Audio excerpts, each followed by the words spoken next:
Once again, apologies for the delay, but good morning and welcome to today's meeting of the Planning and Building Standards Committee. Before I start on the script, I'm just going to read, before I start on the agenda, I'm going to read a short official script to say that members and all attendees are advised that the public business in this meeting is being live streamed for public view and also recorded.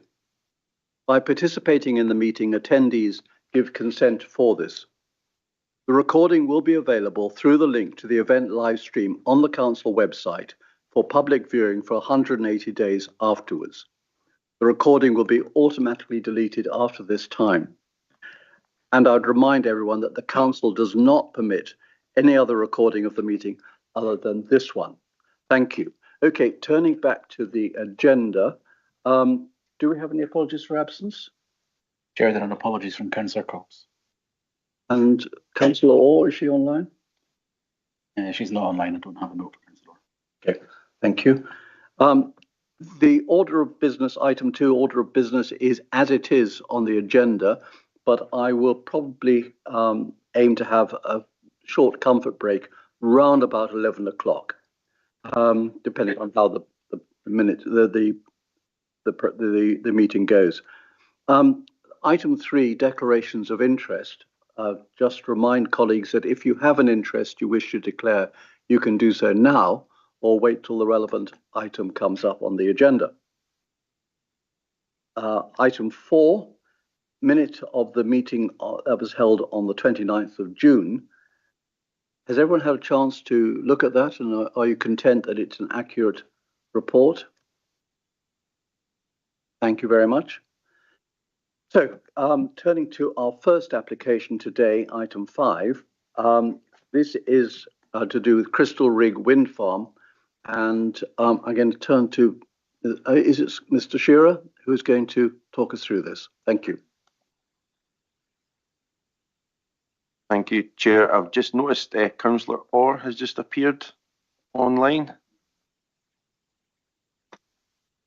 Yeah, thank you. Yeah, they've just given me the link now. Thank you.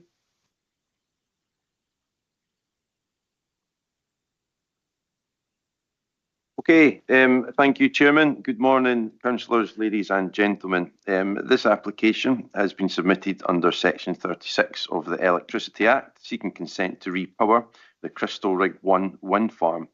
The existing Crystal Rig 1 wind farm was one of the first commercial wind farms to be developed within the Scottish Borders in 2003. The development consists of 25 turbines with a 100-metre height to tip. The first phase of the now extensive Crystal Rig wind farm is due to come to the end of its operational life in 2028.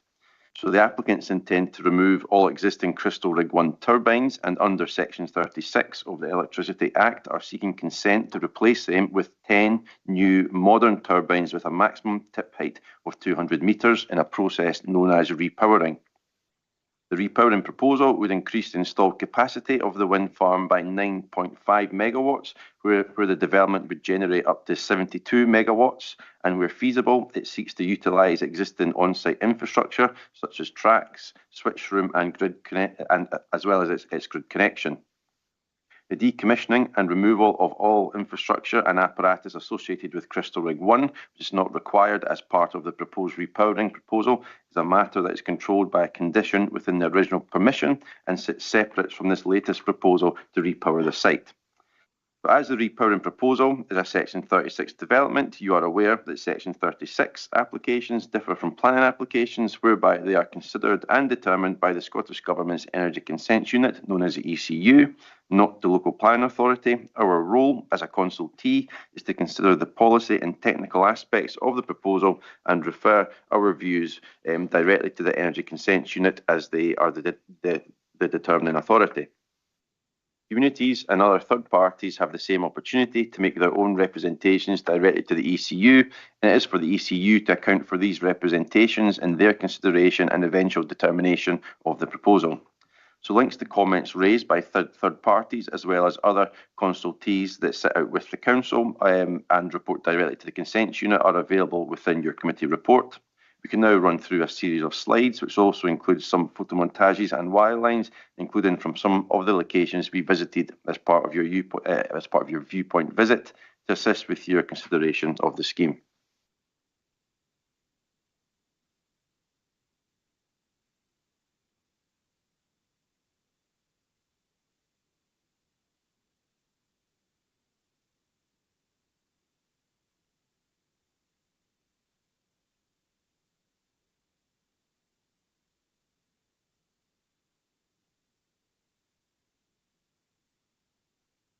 Please appear to be on the screen.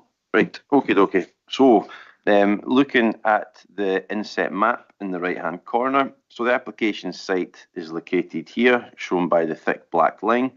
The site is located within the Lammermuir Hills, which is located within the northern part of the Scottish borders and crosses our local authority boundary with East Lothian, as shown by the dashed purple line that runs through part of the site.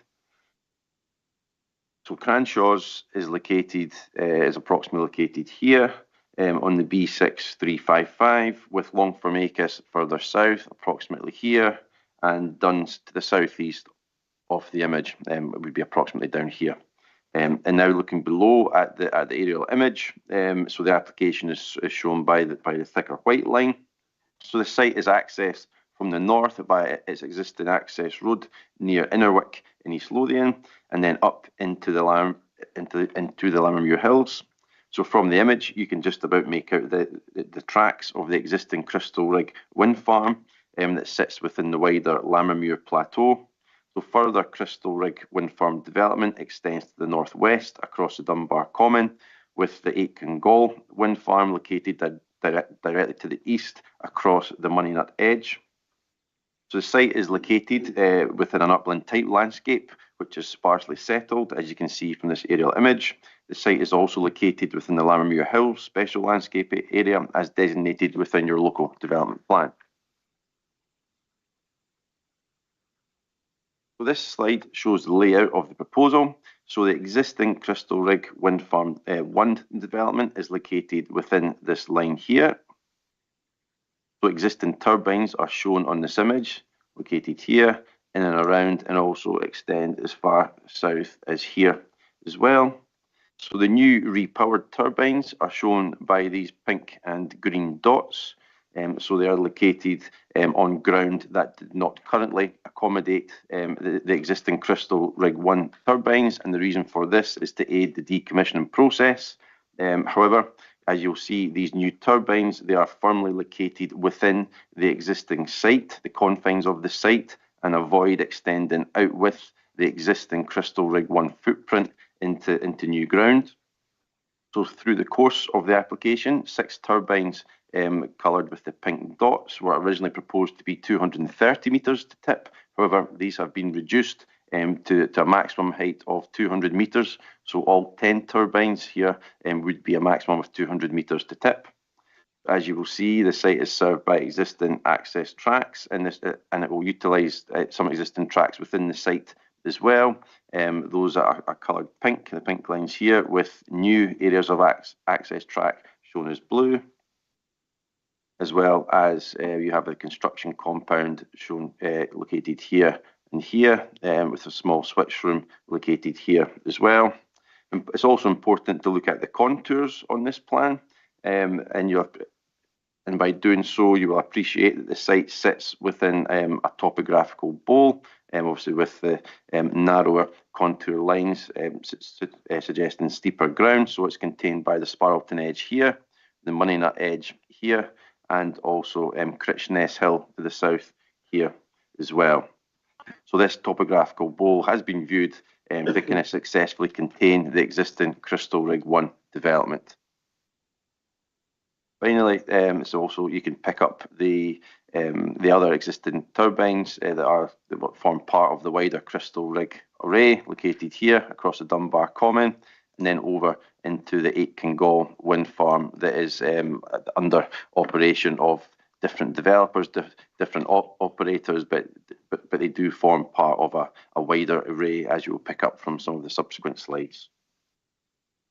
This image gives you a little indication of the various phases of the now expansive Crystal Rig wind farm array, which has been developed over 4 phases, each different phase being a different colour, with the Crystal Rig 1 phase being shown in red here, and obviously that is the location of the repowered scheme shown in here. So I'm not going to run through all 4 phases, but it is important to note that construction works are nearing completion on Crystal Rig 4, which are the orange dots located directly to the south of the repowered site, where consent was granted for 11 new 200-metre to tip turbines. That was granted permission by the Scottish ministers. And then to the east lies the Kingall wind farm, and as mentioned, this forms part of the wider combined Crystal Rig 8 Kingall cluster, which has over 150 wind turbines together between them within this part of the Lammermuirs, and this baseline is an important consideration for you today. So this is a large-scale zone of theoretical visibility map. Again, of the combined Crystal Rig 8 Kingall array, and I think just looking at the number of the dots there really magnifies the number and the volume of turbines that are currently located in part of this cluster. So the red dots, those are the dots of the proposed repowered Crystal Rig wind farm, with the purple dots being the currently under construction Crystal Rig 4 development. So this is a combined zone of theoretical visibility, where anywhere coloured on this map is a location that has some visibility of this wind farm cluster. So areas of yellow, and of which there are very few, these are areas that would only have visibility of the repowered Crystal Rig 1 site. So by virtue of there being so few yellow areas, that means that when there is visibility of Crystal Rig 1 repower, you will always basically be seeing it alongside existing turbines that are in this large cluster of the 8 Kingall Crystal Rig array. We'll now look through some of the wire lines and photomontages. So this is from viewpoint 3, which is a minor road towards Critchness. So we're at a distance of 2.3 kilometres to the development, so pretty close to the proposal.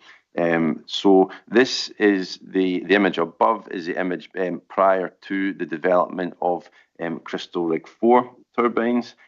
So looking below at the wire line, the purple turbines are the 200-metre to tip Crystal Rig 4 turbines, and with the red turbines being the proposed Crystal Rig 1 repower turbine. So from here you can appreciate that topographical bowl that currently contains the previous kind of Crystal Rig array, but importantly, those Crystal Rig 4 turbines were consented to effectively being the first ones that would really protrude above that landform that is shown from this viewpoint, and also those Crystal Rig 4 turbines would be closer than the proposed Crystal Rig 1 repower turbines. So looking at the next image, so the image above, that is the view with Crystal Rig 4. Those that have currently been completed construction, shown here, with the Crystal Rig 1 repower kind of filling in some of the gaps in between the Crystal Rig 4 development that has been added along the kind of southern edge of that topographical bowl. So this is viewpoint 4 from the well-travelled kind of scenic rural route from Longformacus up over to Gifford in East Lothian. So this travels through the special landscape area within the Scottish borders. I've lost my pointer.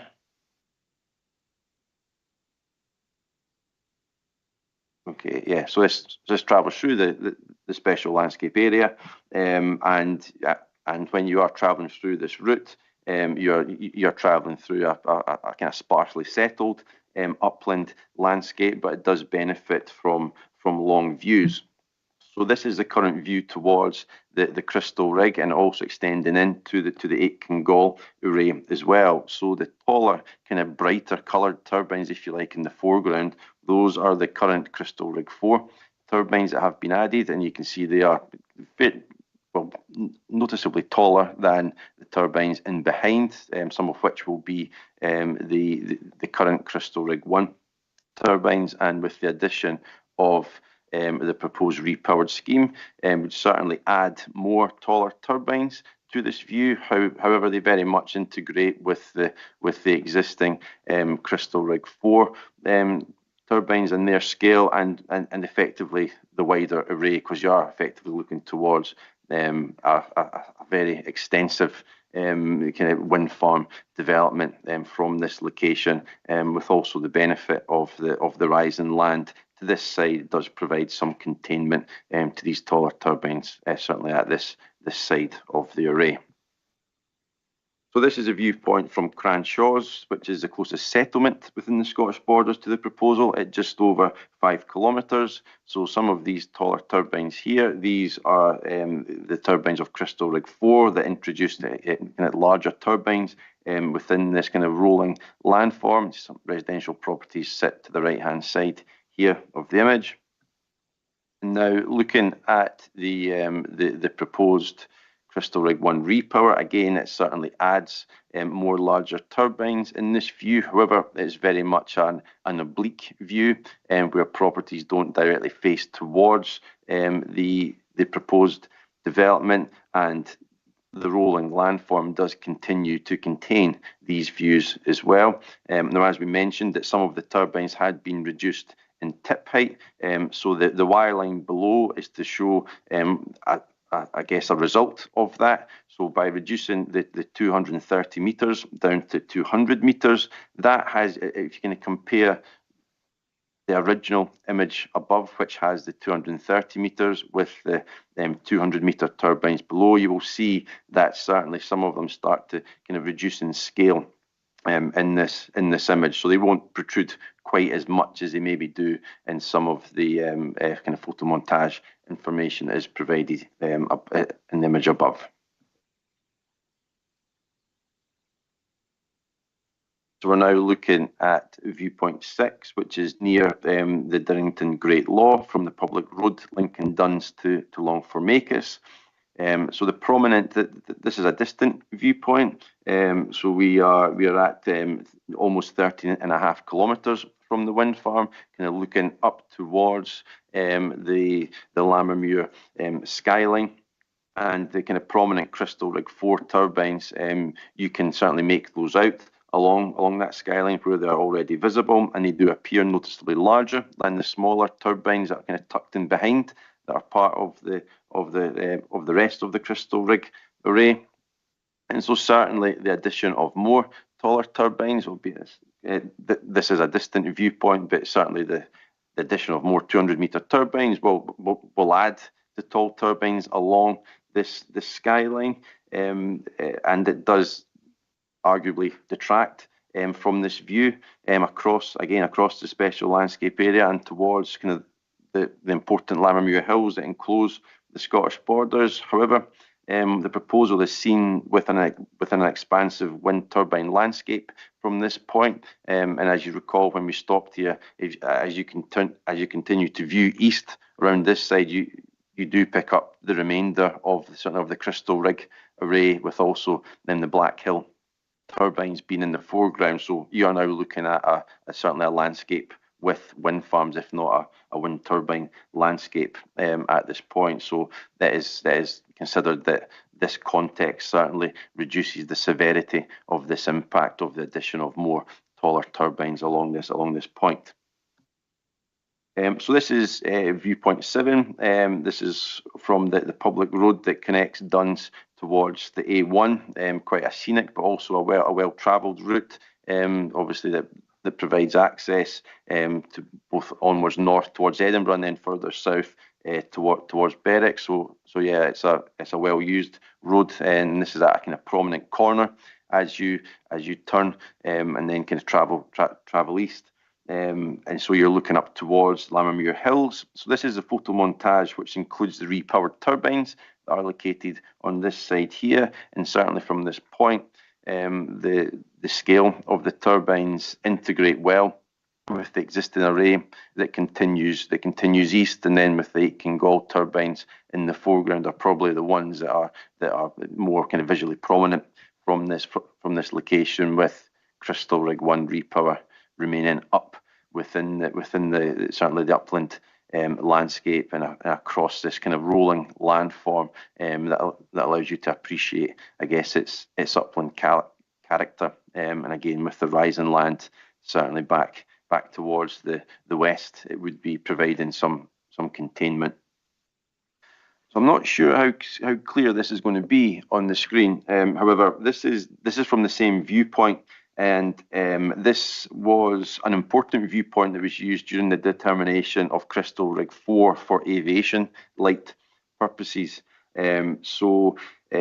Subsequently, Crystal Rig 4 wind farm, it was the first wind farm in the borders, or the first turbines in the borders to include aviation lighting. As you're aware, turbines over 150 metres to tip are required to be fitted with some form of aviation lighting to meet civil aviation regulations. We've kind of been through a lot of this before, certainly, but this was an important viewpoint, certainly part of the determination of Crystal Rig 4, because at this point it may have been one of the first real areas where you could kind of pick up visibility of the red lights that would be added to Crystal Rig 4. So through a negotiation process, the applicants were able to reduce the number of lights at Crystal Rig 4. So there's 11 turbines at Crystal Rig 4, but not all 11 have lights. Only four cardinal turbines are fitted with lights, and they are and those lights will operate with embedded mitigation that reduces their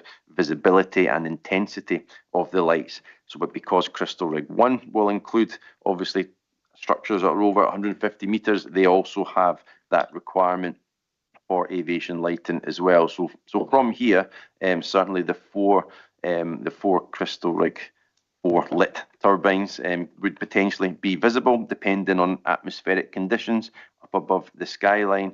But certainly, so this image is meant to represent that, but it certainly shows that the intensity of the lights is not significant at this point.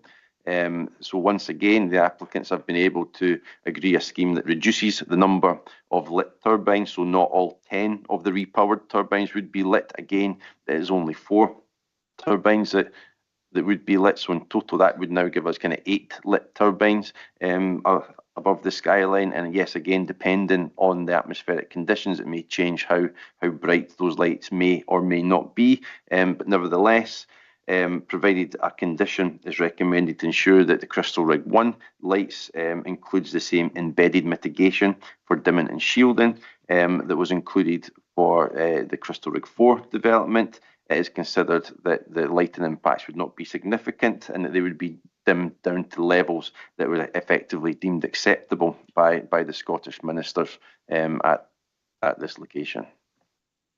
So this is the final slide that we are going to look at. So this shows you the route of the intended grid connection. So the existing wind farm is located here, with the red line showing the route of the grid connection. So as you're aware, following the Court of Session ruling in respect of the Walmuir wind farm, we are now required to consider whether a wind farm and its grid connection represent a single project, and if so, consider the likely environmental effects of the connection along with the wind farm development itself. So this image shows it is the applicant's intention to utilise the existing grid connection, which currently transports electricity generated by the wind turbines at this site via underground cabling through parts of East Lothian to its grid supply point near Dunbar, located here. So this, for context, our boundary with East Lothian runs across here. So it would stretch just basically through the Scottish borders at this short section here, but then continue onward through East Lothian north towards this point. So although the grid connection, the vast majority of the route is out with our local authority area, we are still bound to consider its potential effects as well. So the wind farm and its grid connection have an established functional relationship. Therefore, it is our view that they should be considered as a single project for EIA purposes. that further information has been provided from the applicants, which confirms that the existing grid infrastructure has the capability to transport the additional electricity that would be generated by the repowered wind farm without the need for any further significant physical upgrades. So the ability to use the existing connection ensures that electricity can be exported from the repowered wind farm in a sustainable manner, which importantly will not pose any environmental effects that have not already been considered within the EIA. So moving on to other matters, the proposed repowering has not been found to pose any detrimental effects on residential amenity, road safety, cultural heritage, or natural heritage that have not been assessed within the EIA or could not be addressed by any suitable planning conditions. So in planning policy terms, since consent was first granted to develop a wind farm at this site, both NPF4 and the Council's LDP recognise that there is a greater need to support onshore wind energy developments. The principle of harnessing wind energy at this site has been long established in the subsequent phases that have been added to Crystal Rig, along with the adjacent Aitken Gold development, confirms that this part of the Lammermuirs can successfully accommodate commercial wind farm development. NPF4 now suggests that sites that are identified for wind energy development are expected to be suitable for use in perpetuity, and while repowering Crystal Rig 1 with fewer, albeit significantly taller, turbines will intensify some landscape and visual impacts. The principle of erecting turbines that are 200 metres tall at this location has already been established by the Scottish ministers through their approval for the Crystal Rig 4 development. In this case, the increased tip height of the turbines proposed at Crystal Rig 1 is judged to integrate with the existing array and does not extend the impacts of the wind farm development to any new areas. When considering the benefits of the proposal against the disbenefits, Policy 11 of NPF4 requires you to place significant weight on the volume of renewable energy that this development will generate. When you undertake this balancing exercise and account for the additional renewable energy that this proposal will generate, it is considered that repowering an established wind farm that is located within an extensive wind farm cluster represents a logical form of development at a location that can continue to harness wind energy in a manner that will not pose any significantly adverse environmental effects. Members, it is recommended that Scottish Borders Council do not object to this development, subject to the schedule of conditions recommended within your report. Thank you. Thank you, Mr. Shearer. And that was a bit of a mammoth session, but thank you for that. I'm now going to open this up for a discussion, but first of all, Mr. Scott, do you want to add anything to that? Thank you, Mr. Chairman. From a roads perspective, the application proposes to use roads out with the Scottish Borders area and an existing access route, which has previously served the existing phases for the overall development. No SBC maintained road is included within the access route or the site boundary itself. Hence, we've got no objections from a roads perspective. Furthermore, we've got no concerns regarding the use of the section of the existing grid connection within our area for those purposes. We have, however, recommended a condition relating to a construction management plan that to be requested, which will cover, among other things, the access routes for construction traffic should those propose to use any SBC roads for the delivery of any materials, etc. So given the conditions that have been recommended, we've no objections from a roads perspective. Thank you, Mr. Scott. Councillor Moffat, would you like to lead off? Thank you, Chair. I think those of us who were on the site visit won't forget that one for a while because of the fact we got cooked on the bus. But one of the hottest days of the year, a bus with no air conditioning and a bus that broke down. Anyway, we spent a day up round about the Lammermuirs, and it was interesting. But we've, a lot of the sites that we went to look at the actual where the wind farm was, the sites we visit every time we're looking at wind farms because of the nature of the area, and we've actually refused some wind turbines within the last few months, which were visibly, over the top sort of thing for the appearance and the landscape and whatever. Now, on this, I don't know about the rest of you, but I've had a few representations sent to me over the last week or so, and unusually, I've actually had more things in favour of this than against this, which is fairly unusual with wind farms. What I would say is that this wind farm site is in the plateau, and it is, as far as I'm concerned, one of the best situated wind farms within the area that I represent. And I remember when I went on one of these things where you could go from Dunbar, you know, the public were invited to go and visit a wind farm, and I went and visited it, and I was quite amazed that I couldn't see it until I was right in amongst it. So, you know, it is on that basis well situated and well contained within the plateau. And I don't disagree with anything our officers have said on this. The only question I've really got is to do with the old bases, the turbines that are not going to be used in the future. We sometimes talk about the restoration of sites, whether it be wind farms or whether it be quarries or whatever. We talk about what will happen after the wind farm or the quarry or whatever is finished, and what will be done to reinstate the ground.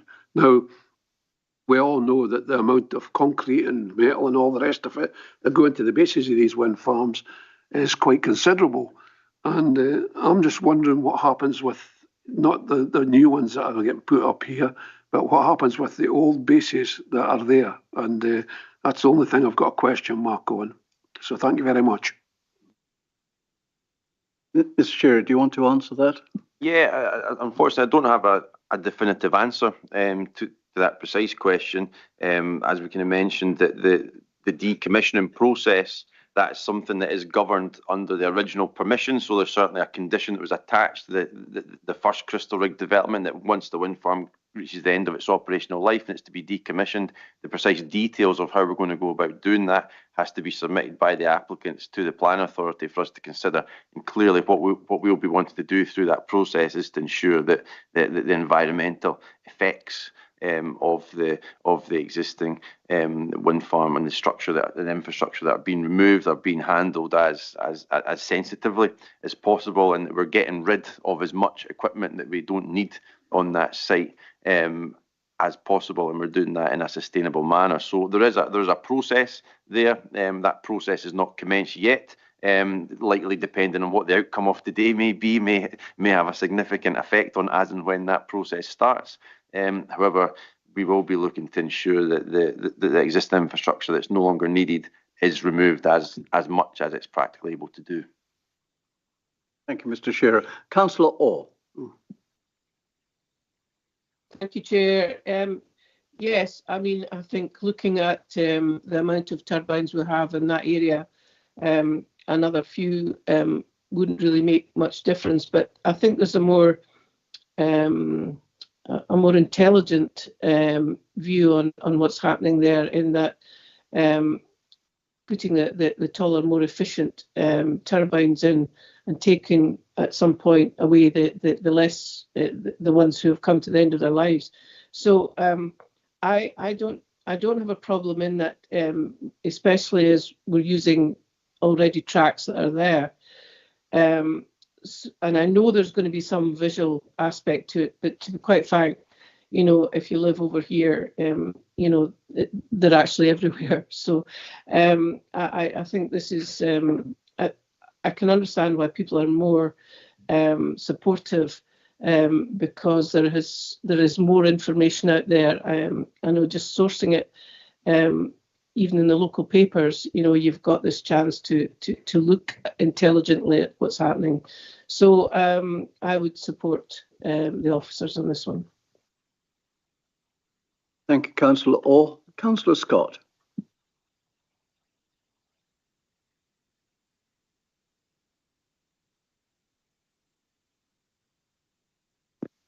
Oh, there you go. Apologies for that. No, I've no problem with this. This is renewal under section 36, and we've already passed it 20 years ago. And our local development plan, NPFO, now explicitly requires that decision makers must give significant weight to the contribution our development would make towards renewable energy and climate change. So I'm quite happy with the officer's recommendation. Thank you, Councillor Scott. Councillor Thompson. Thank you, Chair. I think I'm in agreement with what's been said about the development. We already have a huge number of turbines in the area. It is unfortunate that the impact, these will have more impact because they're taller and they will be able to be seen. But it's less turbines going up in a development now because we're using it because of the capacity they could generate. I think it's really good that we'll keep as much of the infrastructure that is already there, so there will be less development. I think the one concern I did have, and it's been raised or alluded to by Councillor Muffet, was about the decommissioning the building. It's a huge amount of work's going to be taking place in that area. And so I think from a roads perspective and health and safety and people round about the area, walkers, all of that, I think that just needs to be, we need to be mindful that that'll happen in quite a fast period of time as well, I would have thought. But I know that there are conditions and there's quite a lot of conditions. I thought it was actually very good that it has been pinned down. And I wondered if we were able to put an informative on it about community benefits. I know that they're probably there with the existing ones, but these are new, generating a bit more electricity, and that just carries on. I think the community benefit aspect is something, whilst it is something that we are obviously very aware about as decision makers when it comes to renewable energy developments, that fundamentally it does sit separate from the planning process, and as far as there's an existing community benefit package, and I think since that was first established, things have changed with how those packages operate in terms of kind of best practice for contribution compared to megawatt generation and things like that. But I think as a planning authority, we should remain kind of separate from that process. We should let that process kind of run its own course. And as far as we're aware, as you can see in the submissions that have been made, it's certainly the intention for that still to happen. And so yeah, I think it would be something that we are aware about, and obviously we would want to encourage, but I think that is ultimately separate from the planning decision, and to get involved with that could potentially be problematic. The reason that I raised it is we have actually done that before. We have that when it was, I can't remember which one wind farm it was, but it was an extension, and we said we would expect that to the community benefit to go and the rest of the time. So I thought I would raise it now. But other than that, I'm supportive of Gloucester's decision. I think it fits. I think just on the business of community benefits, we have to be very careful that our decisions are not based on the amount of money that's being offered, because that could be perceived as affecting our judgment, which must be based purely on planning policies. So just leave that with you. Thank you for that, Councillor Thompson. Councillor Small. Yeah, I think a lot of things have been said about this. It is a shame that the height of these turbines, I mean, obviously they're getting larger. It covers a beautiful area of the borders. You know, they're quite prominent from quite a distance.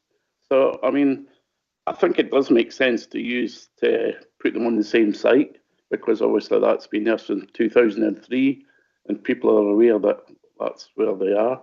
So it does make sense in that respect. But I do, have concerns in the height. But to generate the power, they say they're more economical, higher. So I'm quite happy. Appreciate the comprehensive report by the officers. I think it covers all aspects of this thing. So I'm happy to agree with the officers' decision on this. Thank you. Councillor Small. Councillor Douglas. Yes, thank you. I think most things have been said about this application. The visit that we had to the area, I think, was very informative. It enabled us to see just how these turbines fit into the landscape. And I think the fact is that the landscape is very much an existing wind turbine landscape. That's now what we have. That's the current situation. So really to to say, no, we don't want this kind of development is not really appropriate, because in a sense, the barn door's open and the horse is bolted, basically. This is now the fact of what we have. Going on from what Councillor Small said about the height of these turbines, I think that is significant. It will make some impact, obviously, because at 200 metres, you're talking about 656 feet, which is a massive height. Actually, some 42 metres higher than the Blackpool Tower, when you think of it. So if you think in that kind of figures, but as I say, the landscape already is very much affected. The infrastructure is very much in place from the previous site, and the grid connection is already established and usable. So really, I think the officers have it exactly right in the report. So I'd agree with that. Thank you. And now turn finally to Councillor Richards. Do you have anything else you wish to add? Councillor Moffat rather took the wind out of my sails. Now, new turbines with new foundations, if we definitely get to remove the old ones, I'll be very happy. But apart from that, that's support. Great. Thank you. I would agree with the comments that have been made today that I think the officers do have this right. This is a logical development. And although the turbines are going to be significantly higher, as Councillor Douglas mentioned, they're going to be 3 times or practically 3 times the height of those turbines on Sutra. And they are definitely going to be visible, but they're still going to be lower than the ones that are already being consented for Crystal Rig 4. So the actual net impact is probably not going to be that significant, given what is already in the pipeline. And there are also going to be significantly fewer of them than there are at present. So on balance, I think that this is the right decision, and I support it. Thank you very much. Just as a final comment, just to people talking about the foundations of the turbines, of the existing turbines that are being decommissioned. I think there's probably another conversation to be had in the future about recycling wind turbines, given that the blades themselves are practically indestructible, and given the government policy of not using landfill, there needs to be a discussion, I think, at some stage, perhaps elsewhere, that other than this forum, on what happens to these turbine blades and other parts of the structures, given the inability to properly recycle them. However, I'll leave that with you. So one thing, Chair. Yes. When we're talking about restoration, I would like to see us having a report on that in the fullness of time, like you've sort of half suggested, that in the case of this wind farm, the restoration of where the bases are and having soil within a certain depth over the top of where the concrete is, because I know that, just for an example, that parts of the runway at Winfield are being used to take the concrete from there and they're using it as a hard surface for making roads elsewhere. As far as the area that I represent is concerned, you've got wind farms where they're on what I would call good quality agricultural land, or better land that maybe shouldn't have had wind farms on it. But that's another point. But you want to have, when you have restoration, you want to have a certain depth of soil in the bed so that you can, use it properly again. As far as what you touched upon about the blades, I've actually been reading about that recently, and in some places they're using the blades to make bridges. So there you go. That's another possible use for that. I think that's been done in America and 1 or 2 other places. So I think that the restoration thing is something that we maybe should have a report about in the fullness of time, and we want to make sure that where it's possible, you have land that can be used for crop growing again.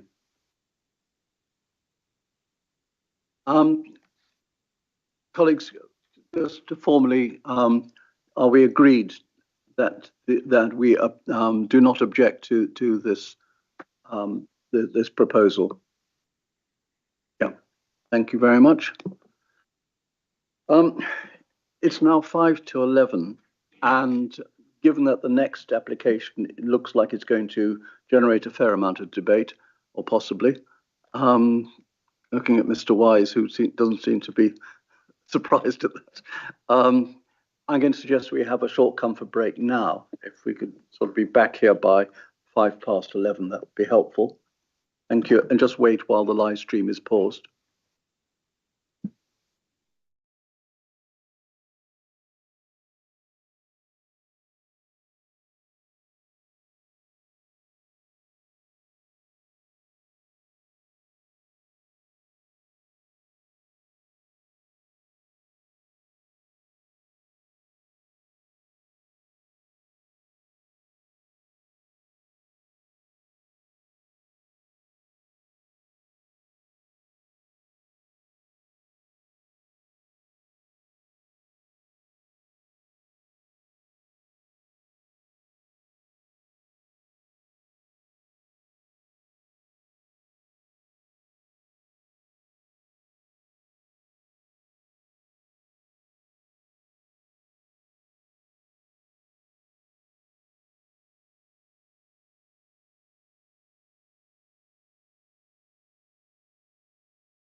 Welcome back to those who are joining us online to today's meeting of the Planning and Building Standards Committee.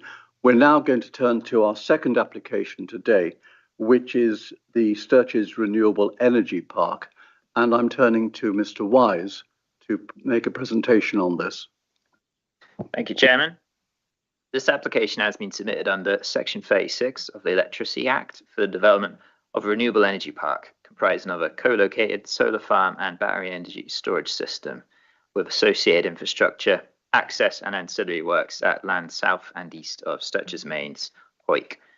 The proposal comprises of approximately 90,500 solar PV modules standing approximately 3 meters above ground level, 15 battery energy storage system containers, otherwise known as BESS units, approximately up to 2.9 meters in height, an electrical substation and control building compound with a total height of up to 5 meters, alongside associated development including PCS and spare parts containers and upgraded site access off the A7 and 2 new accesses off the minor road to the site's west, internal access tracks, fencing, water tanks, and landscaping, and an underground cable corridor to Hoyk substation.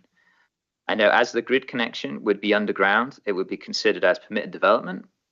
The corridor of the grid connection and its likely significant effects to the environment have been considered as part of the application's assessment, and a separate grid connection, i.e. a Section 37 application, is not required, nor is an environmental impact assessment considered necessary.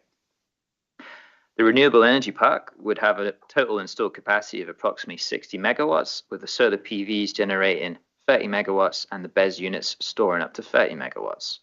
As you are aware, Section 36 applications differ from planning applications in that they are considered and determined by the Scottish Government's Energy Consents Units, i.e. the ICU, and not the local planning authority.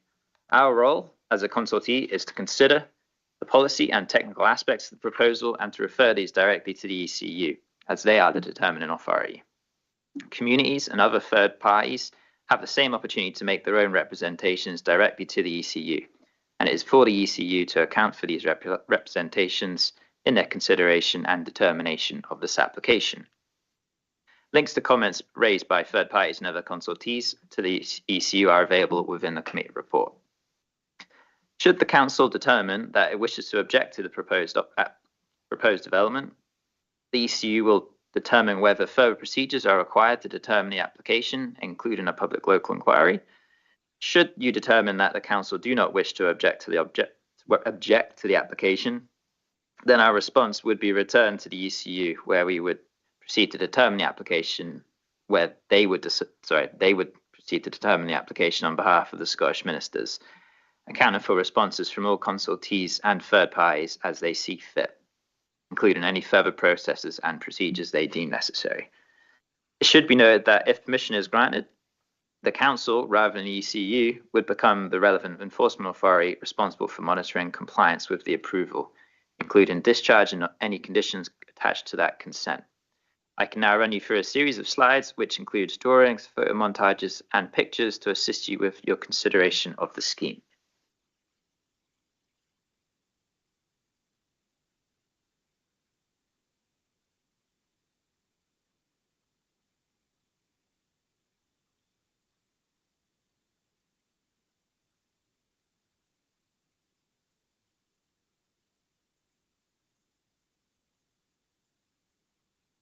This slide shows a satellite image and inset map of the site.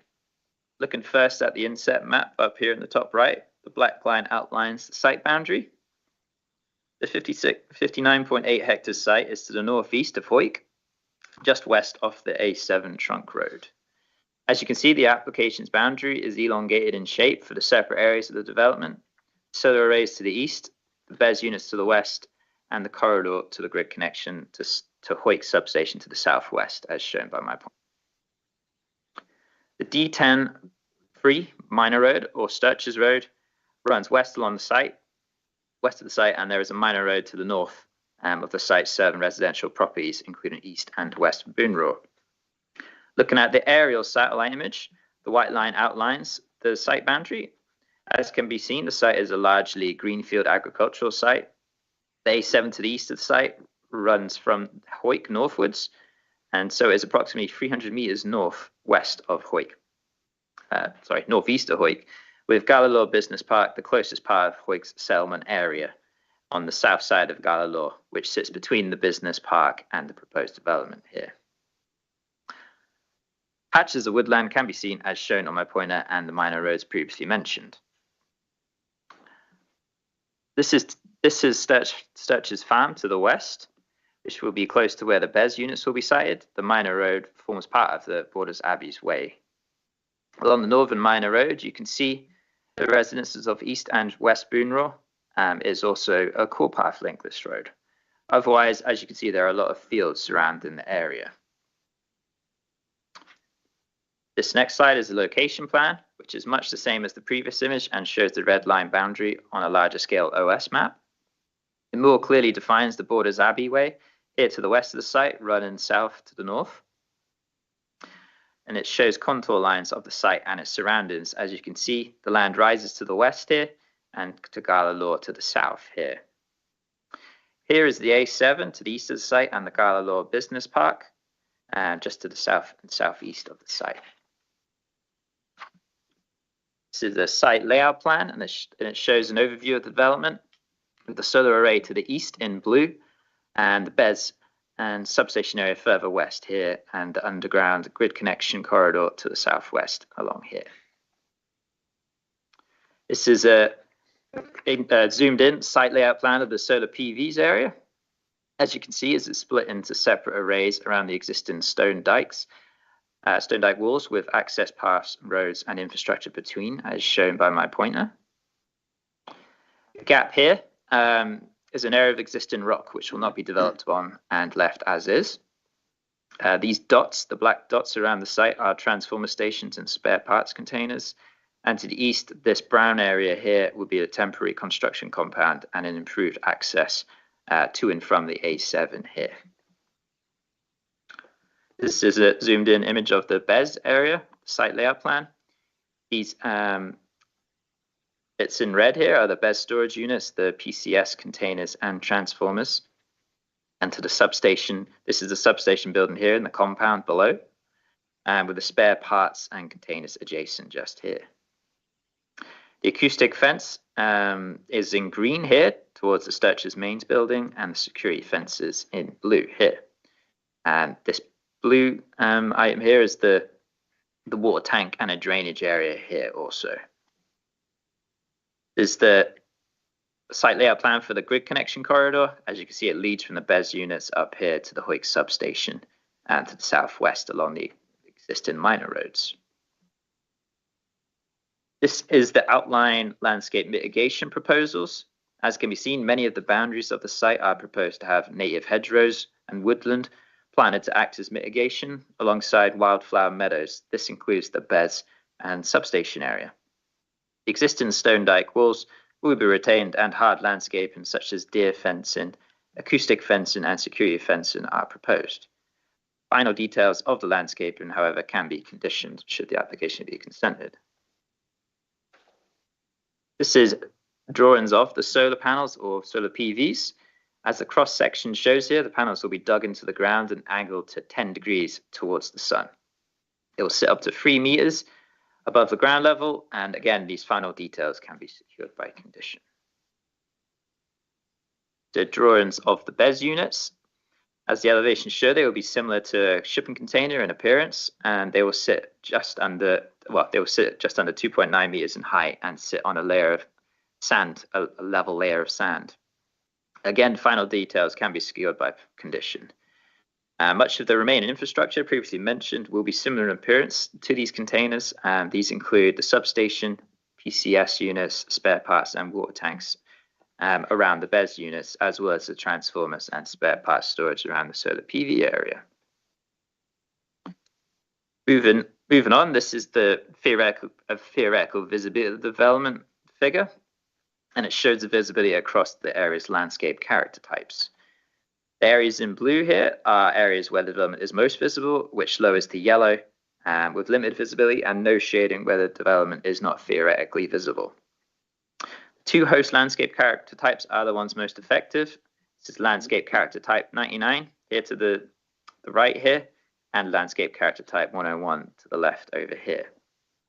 The Roden farmland borders landscape character type 99 over here, covers much of the main part of the site where the solar panels will be.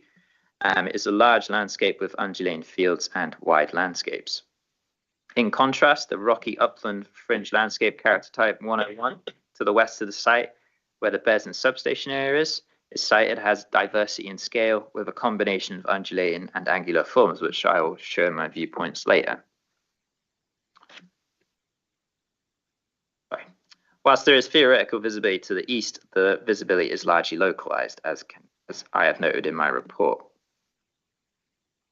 This figure shows theoretical visibility across the area's landscape designations and features. The Teviot Valley's special landscape area is located to the east here in pink. However, visibility is limited here, and the development will appear distant. As such, no concerns have been raised with regards to this designation, as noted in my report. The figure also shows limited visibility to Hoyk and its conservation area here in orange. This figure here shows theoretical visibility from principal visual receptors. The key ones identified from this figure where visibility will be highest are the A7 here immediately to the east and the Borders Abbey Way to the west, which we will review viewpoints of later. This figure shows theoretical visibility from the solar array only and the viewpoint locations. As you can see, most viewpoints, which are numbered here, are from the key receptors and landscapes previously mentioned. This figure shows theoretical visibility from the BES and substation only and the viewpoint locations. As you can see, the visibility for the BES and substation is much less, primarily due to its siting and location, as noted in my report. We will now go through a series of viewpoints.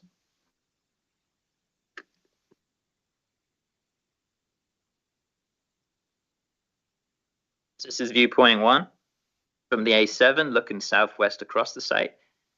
It shows you a baseline image at the top with a year 1 photo montage below. As you can see, the solar PVs will sit within the existing ridgeline and fields with existing features retained, such as the stone dike walls. It is considered the solar PVs will read as part of the existing topography. Looking at VP1 again, year 15, the photo montage is now shown below to show the mitigation planning growing and maturing. As you can see, the mitigation planning will provide further screening, particularly to the solar PVs on the lower slopes.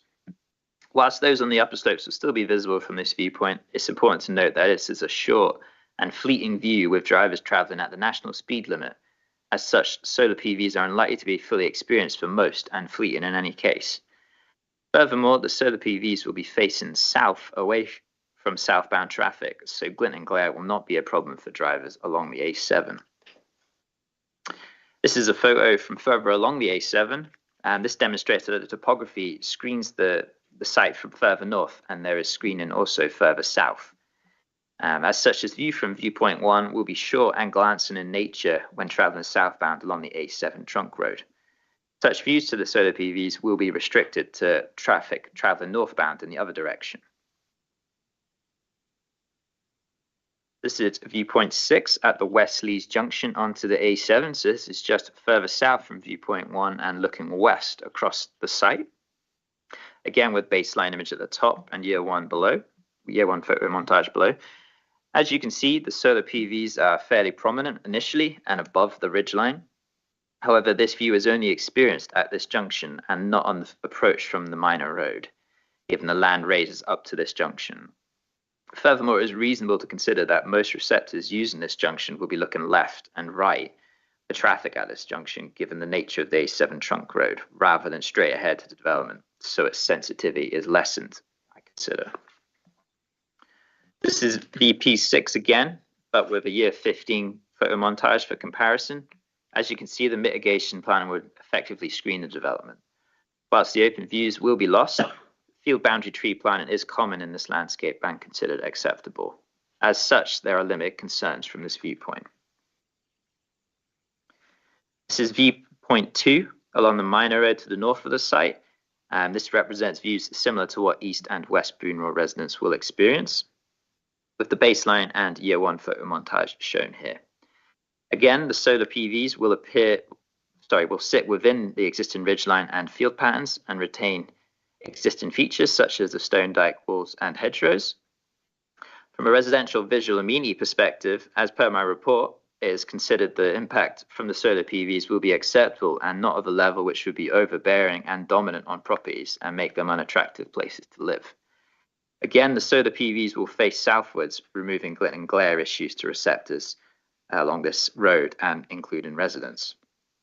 With regards to road and leisure users who may use this road, these views will be indirect and are considered acceptable. This is viewpoint 2 again with year 15 photo montage for comparison.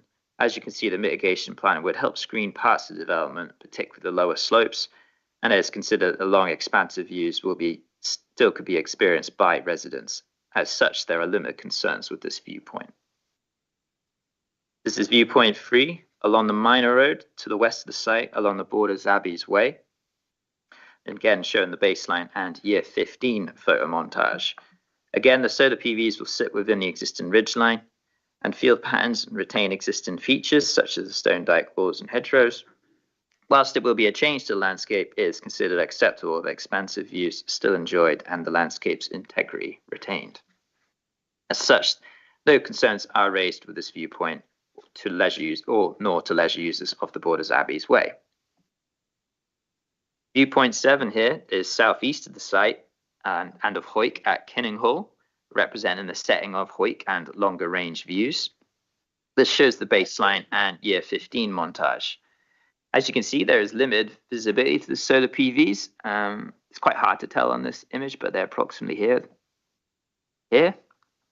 So that we consider the visual impact to them and to the landscape is limited. As such, there are limited concerns from this viewpoint and longer range views in general. This is viewpoint 8 from Gala Law, looking northwards to the site, with the baseline and year 1 photo montage shown here. As noted in my report, it is acknowledged that there will be a significant visual impact at this viewpoint from the solar PVs, and that is a popular leisure spot. However, it is key to note that this is primarily due to its elevated position in close proximity to the solar PVs. As such, these impacts are to be expected somewhat and are localized in nature. This is viewpoint 8 again, but with a year 15 photo montage for comparison. As you can see, the mitigation planning would do little to screen the solar PVs from this view.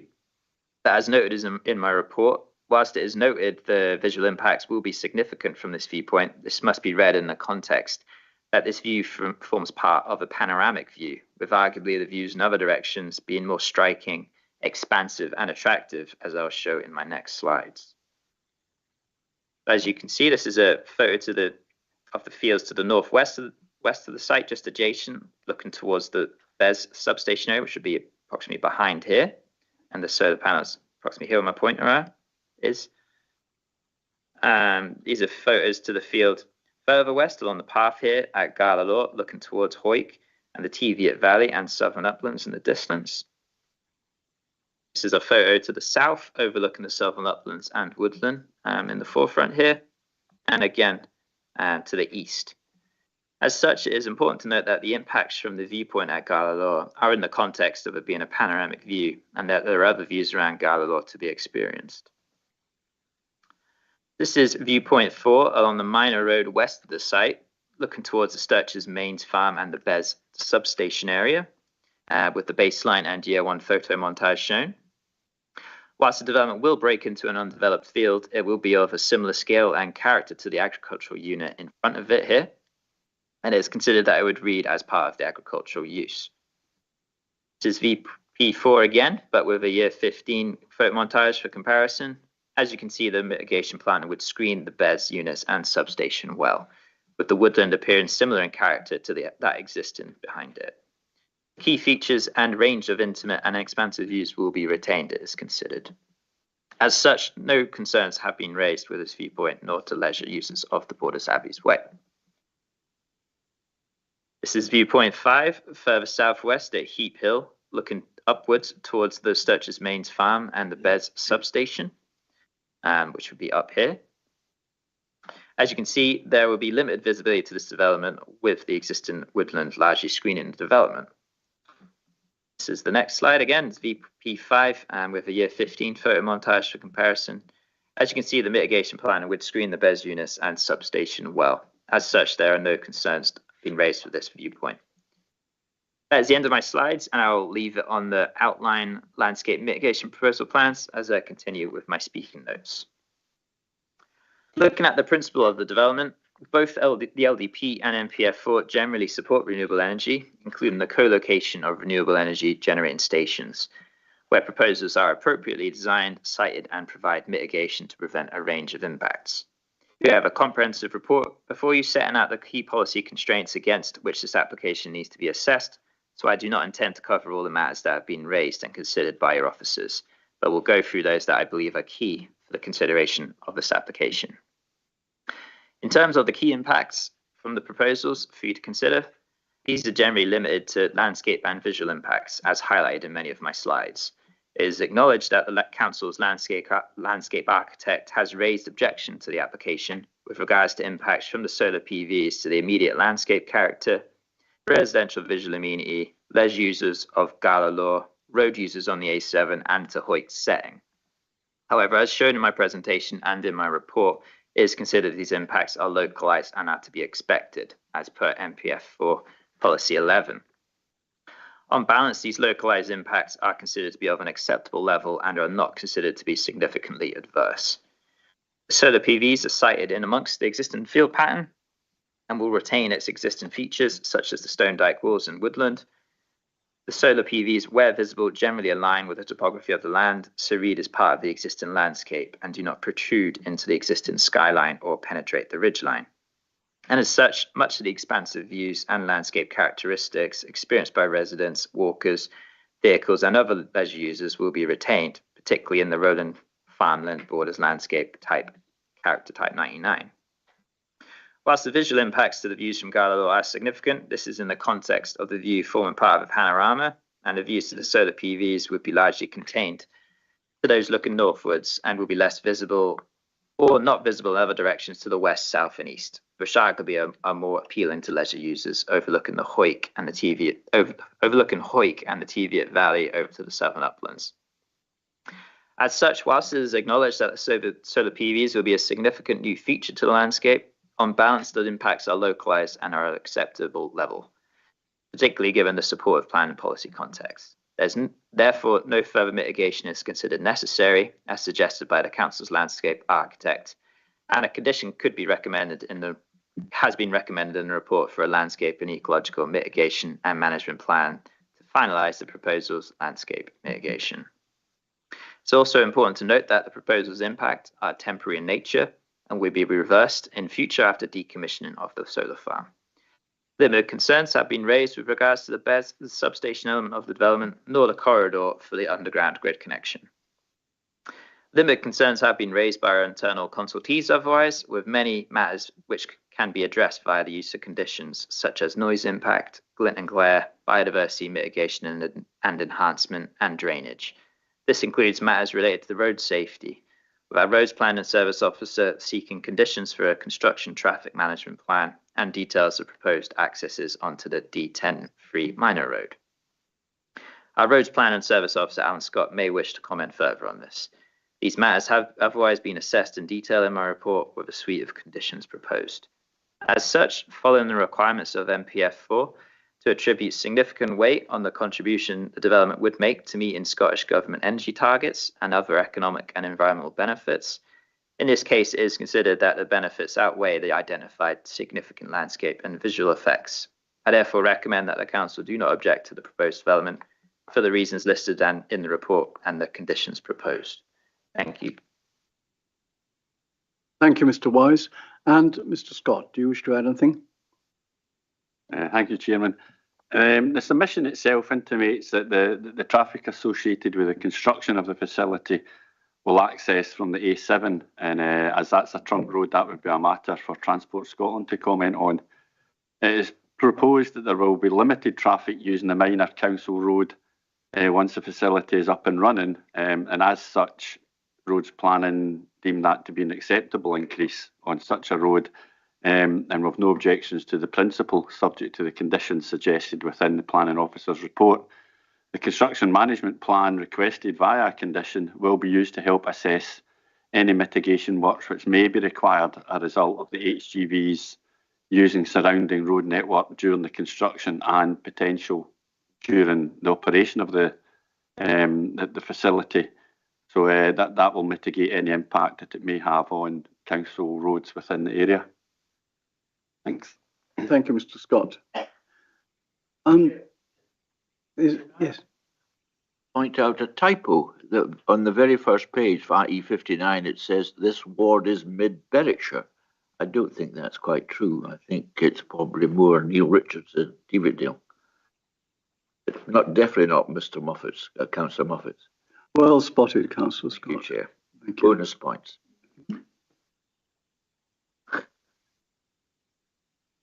That will be amended in subsequent editions. Right. Councillor Richards, would you like to lead off? Chairman, the solar farm renewable energy park.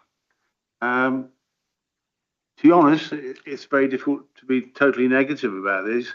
It seems to have been mitigated by its positioning. It doesn't seem to be shouldn't cause too much of a problem for drivers on the A7. The only area of contention, as far as I'm concerned, is the BESS. They've got 15 BESS site storage, 15 BESS storage, and the issue there is it safe? And Hoyk, there's quite a debate about how these will function or not function if it's a breakdown. But that's not really a planning issue. But generally speaking, I'm in favour of this. The land is described as rolling farmland and rocky upland, and it is a very attractive area, as is most of the borders. Unfortunately, these things have to come in and they will upset some people. But generally speaking, I think this is a pretty good attempt at renewals. Thank you, Councillor Richards. Councillor Douglas. Yes, thank you. Yes, it will take up some considerable area in what is a very beautiful part of the borders. Some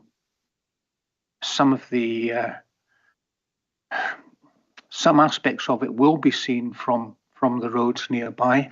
I know that it was said that cars travelling at the national speed limit won't really notice the development, but given that there will be a major centre park development fairly near, traffic might actually be moving a bit slower when the thing comes to be built. That having been said, I think there's been a great deal of attempts to mitigate the visual impact of the development. There's a lot of trees and planting to be put in place. Year 15 looks quite good, but we'll have to wait 15 years to get to that position. Overall, I think, we need to develop these kind of sites. We need the renewable energy. It's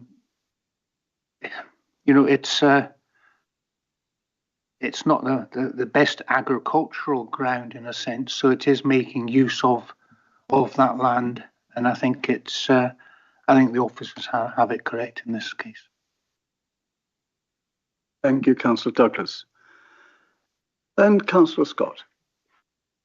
Thank you very much, Chairman. Well, I think this is a very exciting development under an S23 agreement. Then I'm just going to read from the conclusion that NPF4 makes it clear that renewable energy deployment remains a key priority for the Scottish Government. NPF4 and the Draft Energy Strategy and Just Transition Plan 2023, and that says DESJTB, confirm that more renewable energy developments, including solar farms and battery storage systems, BESS, B-E-S-S, will be required. So I'm quite happy to support the officers. Thank you, Councillor Scott. Councillor Orr. Thank you, Chair. Yeah, I'm afraid I work in acres, not hectares. It's 146 acres, if nobody knows. That's quite an expansive for what we're trying to do. But on the whole, I'm very supportive of solar energy. My real problem is the BESS units being so close to Hoyk, and how the people there feel that. And I know there's a safety issue. You know, we keep bringing up these safety issues. You know, and I just want to be reassured that that everything is in place, which I'm sure it is. I have, as I say, I have a thing about building on agricultural land, but especially 146 acres. But the point is that we definitely do need green energy. My initial concern, of course, being so close to Hoyk and the A7. But I'm aware that if you're going to do anything like this, it has to have good transport links. The problem with the good transport links is that we've got not a great road south of Hoyk and not a great road north of Hoyk. So my only consideration, if the transport authority is happy about it, then I'll go with the officers on this. Thank you. Thank you, Councillor Orr. Councillor Thompson. Thank you, Chair. I think that the concerns that I have about the battery storage, and that is a significant element of the application itself. Right? I find when I started reading it and I tried to imagine what 90,495 panels would look like, and I have to say I just couldn't do that. It's a vast, vast development. I understand the level of concern that has been raised, and we've had correspondence as well in from the MP and fellow councillors.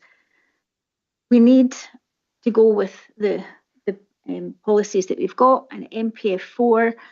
I did think that in one way you could argue against it and say under A, development proposals by virtue of type location scale which will have an unacceptable impact on the natural environment will not be supported. And I felt that the landscape architect's objections helped that. But overall, when you look at the range of policies there and MPF4 policy 11, it makes it much harder to object to something of this scale. Can I ask as well, the water tank, what is the purpose of the water tank that's there? Presumably for fire safety. But, I was wondering, because that is something that we can ask of remote developments, and if that's there, then I suppose it maybe helps to calm that concern that has been factored into the application. I didn't want to assume that was definitely what it was for, so I thought I would ask.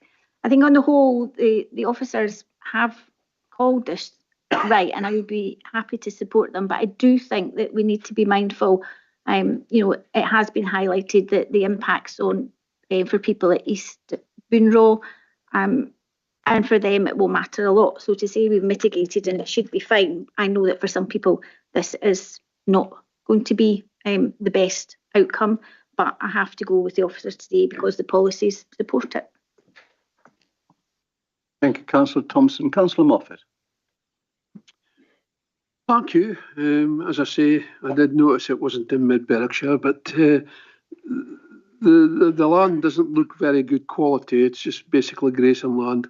And I think you could still have sheep grazing underneath the solar panels, because if they're 3 metres high at one end and I presume about 1.5 metres high at the other end, there'll still be able to be grass underneath them and whatever. So we could still maybe get some agricultural use happening there.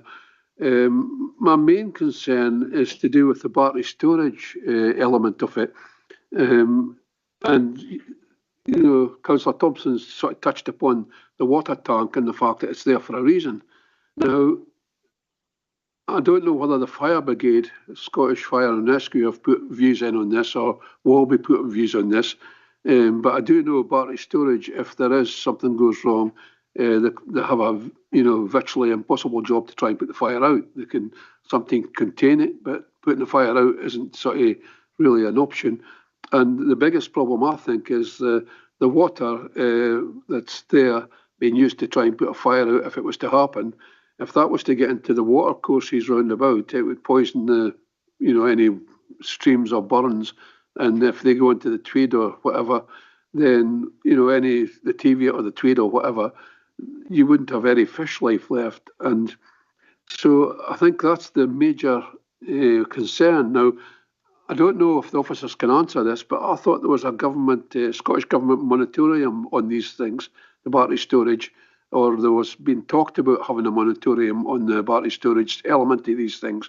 So I don't know whether that's fact or whether that's just something that's maybe being thought about at the moment. But I do actually worry about the battery storage side of this and the safety. I'll come in on that. The moratorium, I believe, is more to do with giving out licenses to operate, so grid connections, as opposed to plan permissions to be consented. So that's a completely separate legislative process. With regards to fire safety, otherwise, the applicant has provided an outlined battery storage safety management plan with the submission. It isn't a plan and consideration fire safety, but that is something that will be considered by the Energy Consents Unit when they determine the application. But the information is there to try and give you some reassurances over fire safety from the BES units. On that, Chair, so that would mean that if there was something happened, the water would be contained on site and taken off site if something went wrong. I haven't read it in detail, but possibly yes. But again, it's not for us to consider that. It will be a matter that will be controlled by other means. Thank you for raising that, Councillor Moffat. Councillor Small.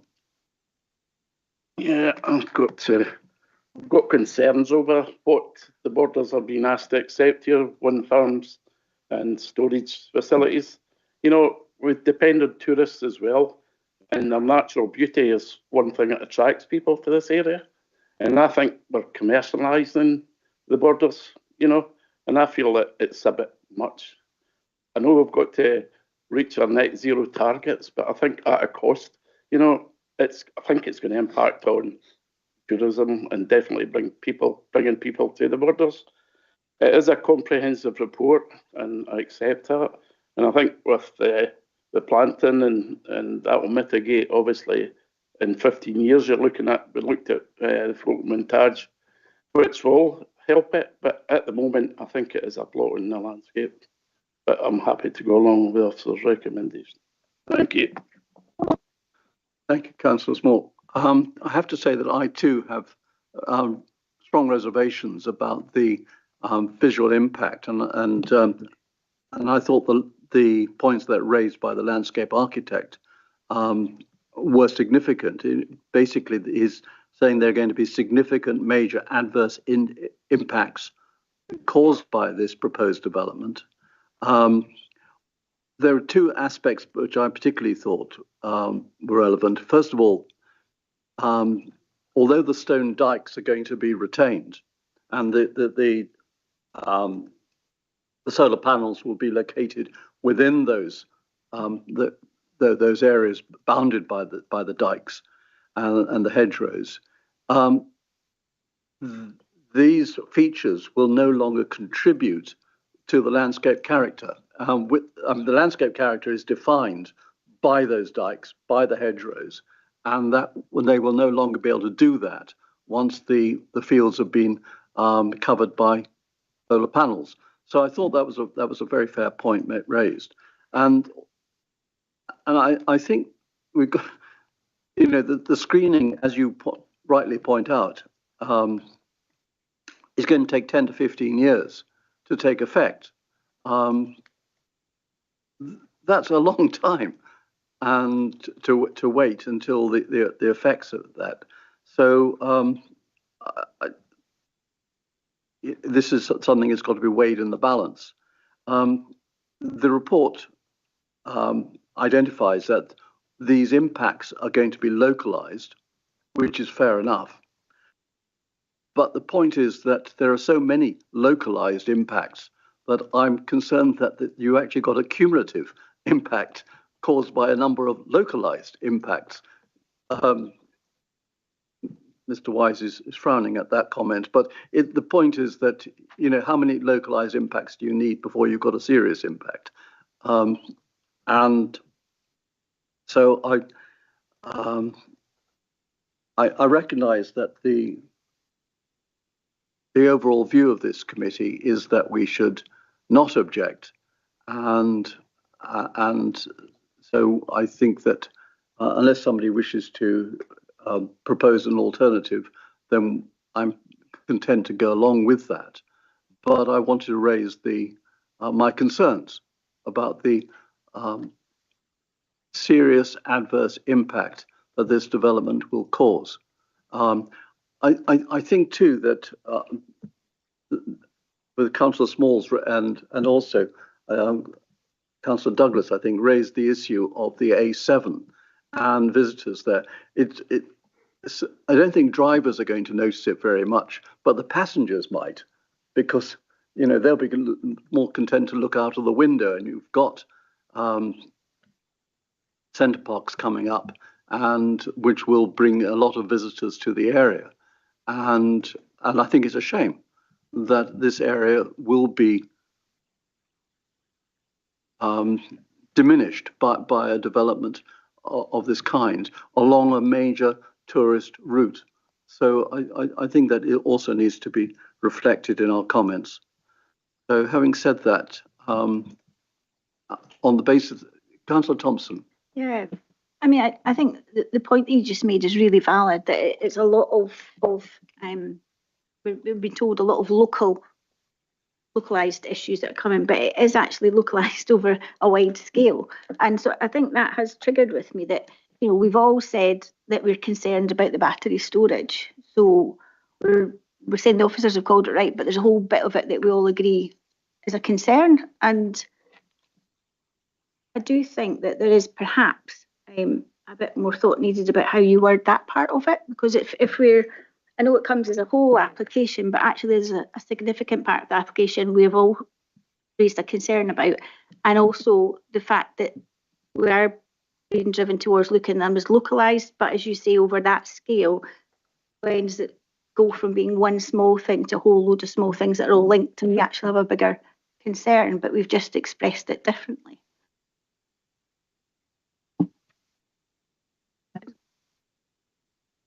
Thanks, Chair. Just to kind of add to the discussions, I think it's important that members are recognising potential impacts from landscape and visual impacts. But I think it's also important to reiterate the point that your national policy does accept that there will be localised impacts when renewable energy development comes forward. Now, that's particularly relating to, I guess, wind energy, but it is still a renewable energy technology, the solar PVs. So it does recognise there will be localised impacts. And I think what for me anyway, telling was the slides that Mr. Wise was showing earlier on, showing the areas of visibility. And that was very localised just in and around the application site itself. There were areas of visibility, but from much wider viewpoints. So the key for your officers is yes, the visibility is there. It is very much localised in and around the application site itself, but that needs to be weighed up in the wider planning balance. And you need to have a think about whether or not that is significant enough to allow you to raise an objection when weighed in that wider planning balance and recognising the contribution that this development will bring towards meeting national net zero targets. Thank you, Mr. Fotheringham. That's very helpful. Is anybody else minded to make any further comments? In which case, then, I take it that as a committee we are supportive of this application, and we don't wish to object. I think if there's doubt on balance, you know, you can't just say some bits are a problem and other bits might be all right. You're either for or against the whole proposal. And I can see why, you know, if I was a farmer, I would want to have something like this to help give the generation ahead a better start in farming. But from a tourism point of view and a visual point of view, you know, often we have people complaining about wind turbines or not wind turbines, whatever. But the solar arrays and the battery storage is a fairly new thing in the last year or two. And there's a growing amount of people getting nervous about the battery storage element for possibly good reasons. And I think that if we've got doubts about this, then we should oppose it on the visual and the actual concerns about battery storage. I don't think we should just think, oh, well, you know, it's fair enough. You could think that you could have sheep grazing underneath the actual solar array, which might still be food production. You could say that that's okay. But if you've got doubts, then maybe we shouldn't be just nodding it through. Oh, Councillor Moffat, it would be for members to make a motion, and if that was the case, if you wanted to suggest that we do, if members were to object to this, you would need to make a motion, have somebody to second it, and they would then need to adjourn to consider what those reasons for objection would be. And as we have said, it is for members to consider the whole application, not pick out the bits you don't like. So we cannot approve part of the application and not another bit because you object to only part of it. It has to be the application that is in front of you that you are considering today.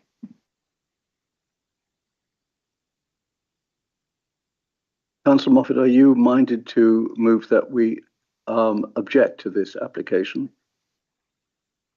I may have done that, but I don't know whether I'll get a seconder. So, well, do you want to try?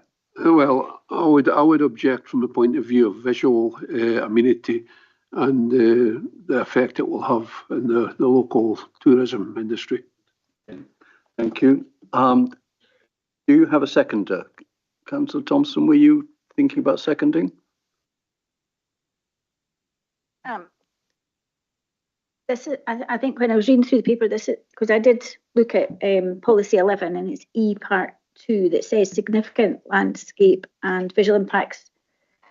We're recognising that such impacts are to be expected in some form of renewable energies, and that's what Mr. Follering has said to us. So it is in there. So we're saying that whilst we maybe don't necessarily agree with the impact it's having, there is an expectation under policy that they will be there. I'm mindful that I think that the bit of the application, and it is a bit of the application which again makes it difficult to go against, is about the battery storage. So I don't think I would second. Not. Thank you, Councillor Thompson, and thank you for instigating that, Councillor Moffat. Colleagues, we don't have a contrary proposal, therefore. If I'm reading the committee right, we are minded not to object to this application. Is that agreed? Thank you very much. That was a useful debate and very helpful. Thank you, Mr. Wise.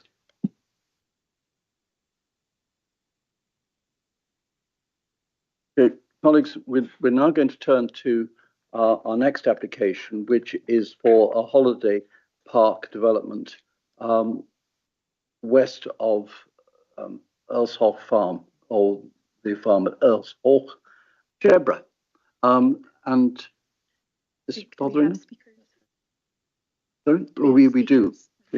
We have we have three speakers. We have an objector, which is Mr. Gordon. Do you want to take a brief adjournment, one of the speakers? Yes, yeah. We will have a brief adjournment while the other speakers come back into the room. Thank you.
Right.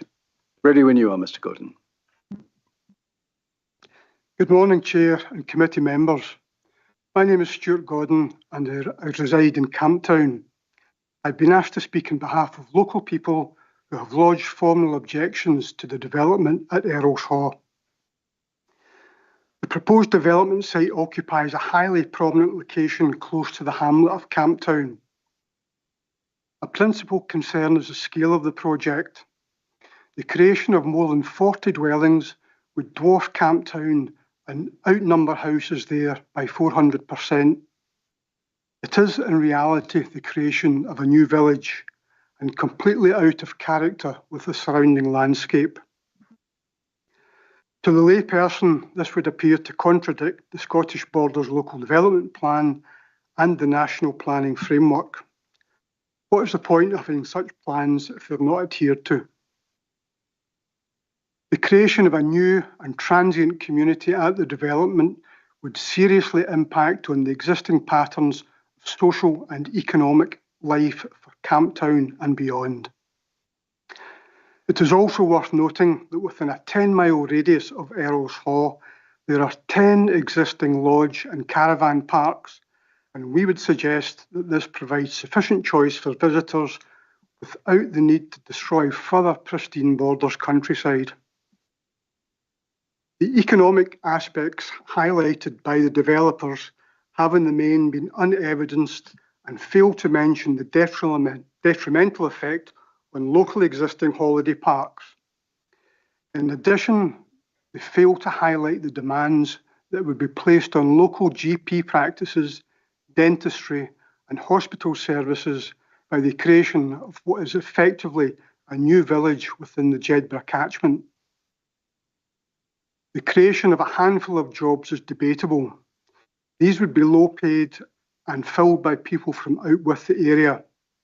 In my mind and objectors' minds, this does not merit the damage of the scenic countryside, which brings tourists to the Borders in the first place.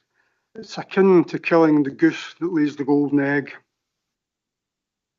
It would also appear to the layperson that the destruction of Earlshaw is in contravention of the Cheviot Valley Service Level Agreement, to which the Council is a signatory. Environmental considerations hold equal importance, and the area is home to a variety of flora and fauna, rare mammal and bird species, including otter and kingfisher. With human disturbance, these species will become extinct locally. There are also concerns regarding noise and light pollution from the site and the long-term implications of the discharge of treated sewage water into the River Jed.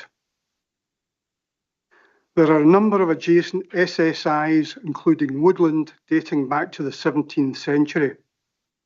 I suspect these trees will disappear in flames after the first summer portable barbecue by the river. It is also worthy of note that the grassland at Earlshaw is recognised as a resilient and reliable carbon sink in line with the Scottish Government's net zero targets. The development would be at odds with this goal, particularly the large carbon footprint that would be accrued during construction.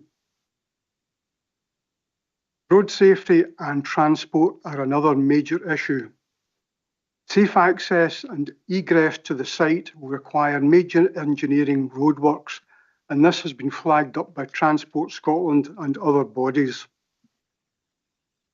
Aspects of the developer's sustainable transport plan of encouraging adults and children onto the unpaved A68, either to walk or to ride bicycles based at the site, in our opinion, verges on the culpably reckless. Given the virtual absence of public transport available in the area, the only viable access to the development would be by private motor car. A conservative calculation of car journeys by holiday makers, based on an 80% occupancy rate at the site, would result in 46,720 journeys per annum, which sits uneasily with wider policy objectives aimed at promoting sustainable transport and reducing carbon emissions. In conclusion, I would like to thank the Scottish Borders Council for giving the objectors, all of whom are local people, the opportunity to voice their concerns.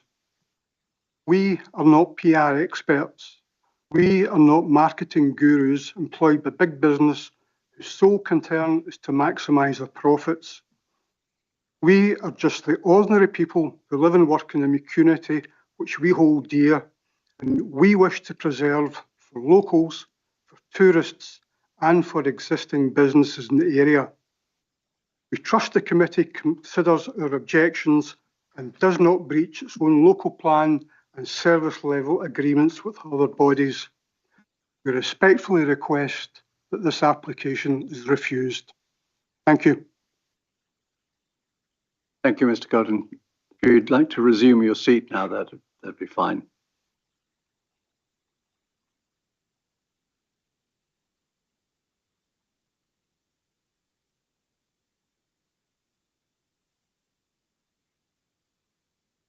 Thank you, Mr. Wilson. You two have 6 minutes, and William will let you know when you've got 1 minute left.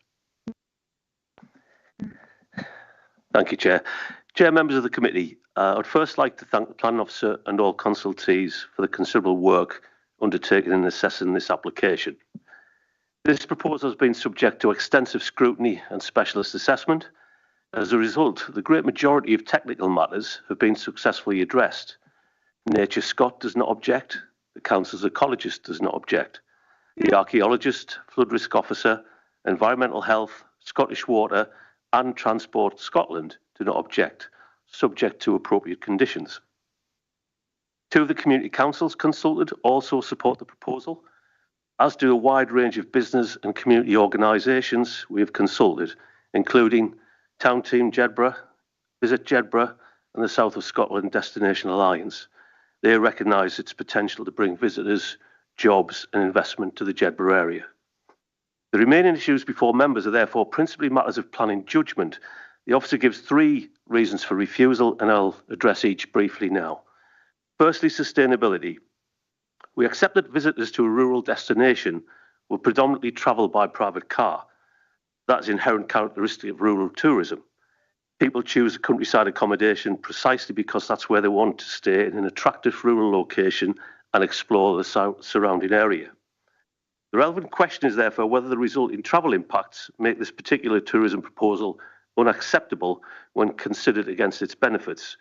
We respectfully submit that they do not. The site has direct access from the A68. Transport Scotland, the authority responsible for that trunk road, raises no objections subject to conditions. The applicant has also investigated the potential for public transport opportunities. The local bus operator has indicated that the provision of a stop at or close to the site entrance is something that they would encourage and would be keen to support. And a range of other travel reduction measures have also been proposed as part of the proposal. Members may also wish to note that the applicant sought pre-application advice before committing substantial resources to this proposal.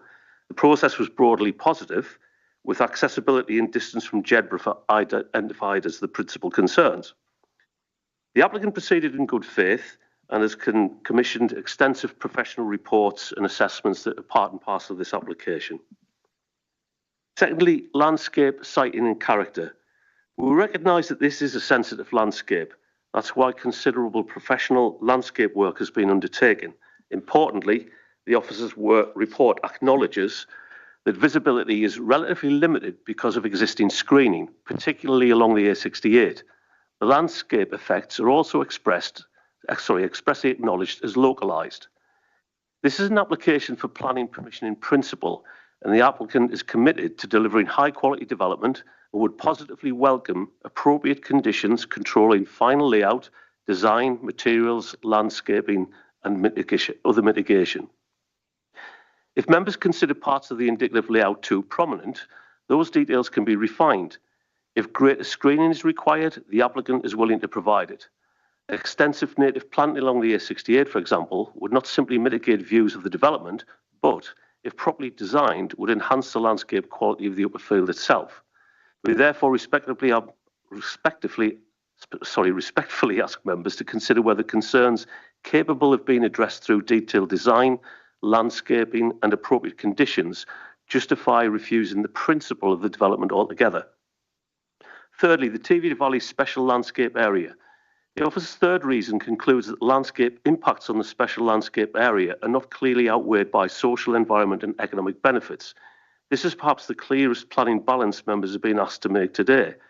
The officer acknowledges that the development will support Jedburgh and wider Borders economy and provide local employment.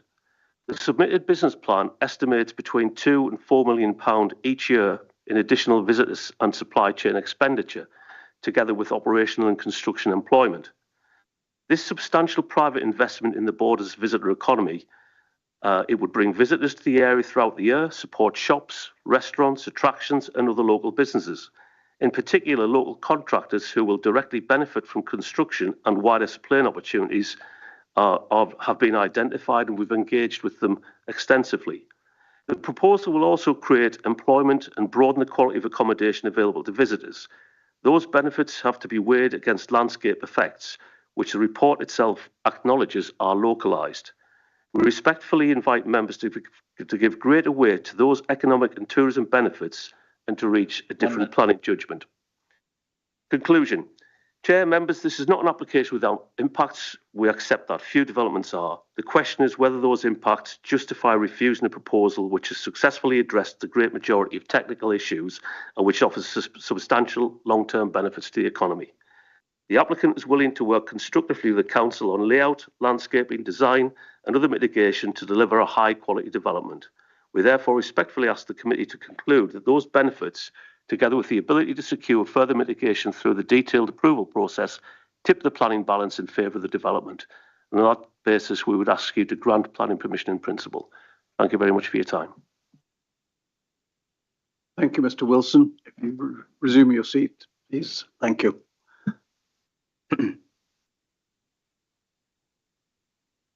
Mr. Fotheringham? Oh, it's Mr. Wise again. Yeah. Okay. Over to you, Mr. Wise. Thank you, Chairman. This plan application has been submitted for the development of a holiday lodge park comprising of 40 holiday lodges, an office, reception, manager's accommodation lodge, and associated infrastructure at land to the west and incorporating Earls Hugh Farm near Jedburgh. The application has been submitted as a plan permission in principle plan application, hereon referred to as a PPP application, with a number of details reserved for approval at a later stage. As detailed in my report, the applicant has intimated that the holiday lodges will fall under the parameters and definition of caravans under the Caravan Sites Act 1968 as amended. As such, the application has been assessed as such and as a new caravan site, primarily under LDP policy ED7. On this basis, limited control can be applied by the Council in terms of design and appearance, other than the external materials and colour finishes used on the lodges, and the landscaping around the lodges, including decking, hard standing and boundary treatments, which can be conditioned if the principle of the siting of the caravans is considered acceptable otherwise. As such, when considering the impacts of the design and appearance of the application, councillors should focus on primarily considering the principle of such development at this location and how its siting will impact the site and wider landscape's character. The development would take place on a 9.14 hectare greenfield site currently used for agricultural purposes. The site lies north of the A68 and drops down to the Jedwater and is east of the Kiln Burn. The site is located between Jedburgh and Carter Bar, approximately 7 kilometres southeast of Jedburgh, and I will run through further details of the site later in my slides, and further details are available in my committee report. In terms of consultee responses, our roads plan and service team have objected on the basis that the development would be in an unsustainable location and result in reliance on private vehicle journeys. Our landscape architect has raised objection too, considering that there will be an unacceptable level of landscape and visual impacts, even if these are localised. I'll discuss these matters further later. No objections have been raised otherwise by consultees subject to conditions. This includes the Council's Environmental Health Officer, Ecologist, Archaeologist, Flooding Officer, and statutory consultees, including Transport Scotland and Nature Scot.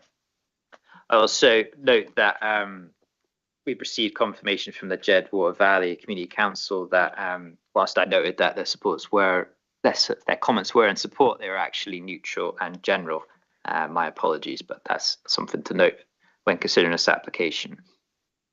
I note that no comments were received from the Council's Economic Development Officer, and at the time of writing this report, 15 public comments were made by 13 members of the public to the application.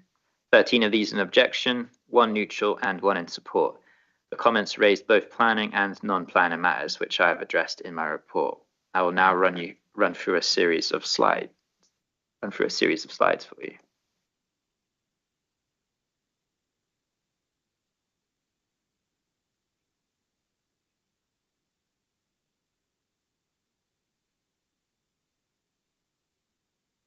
Okay.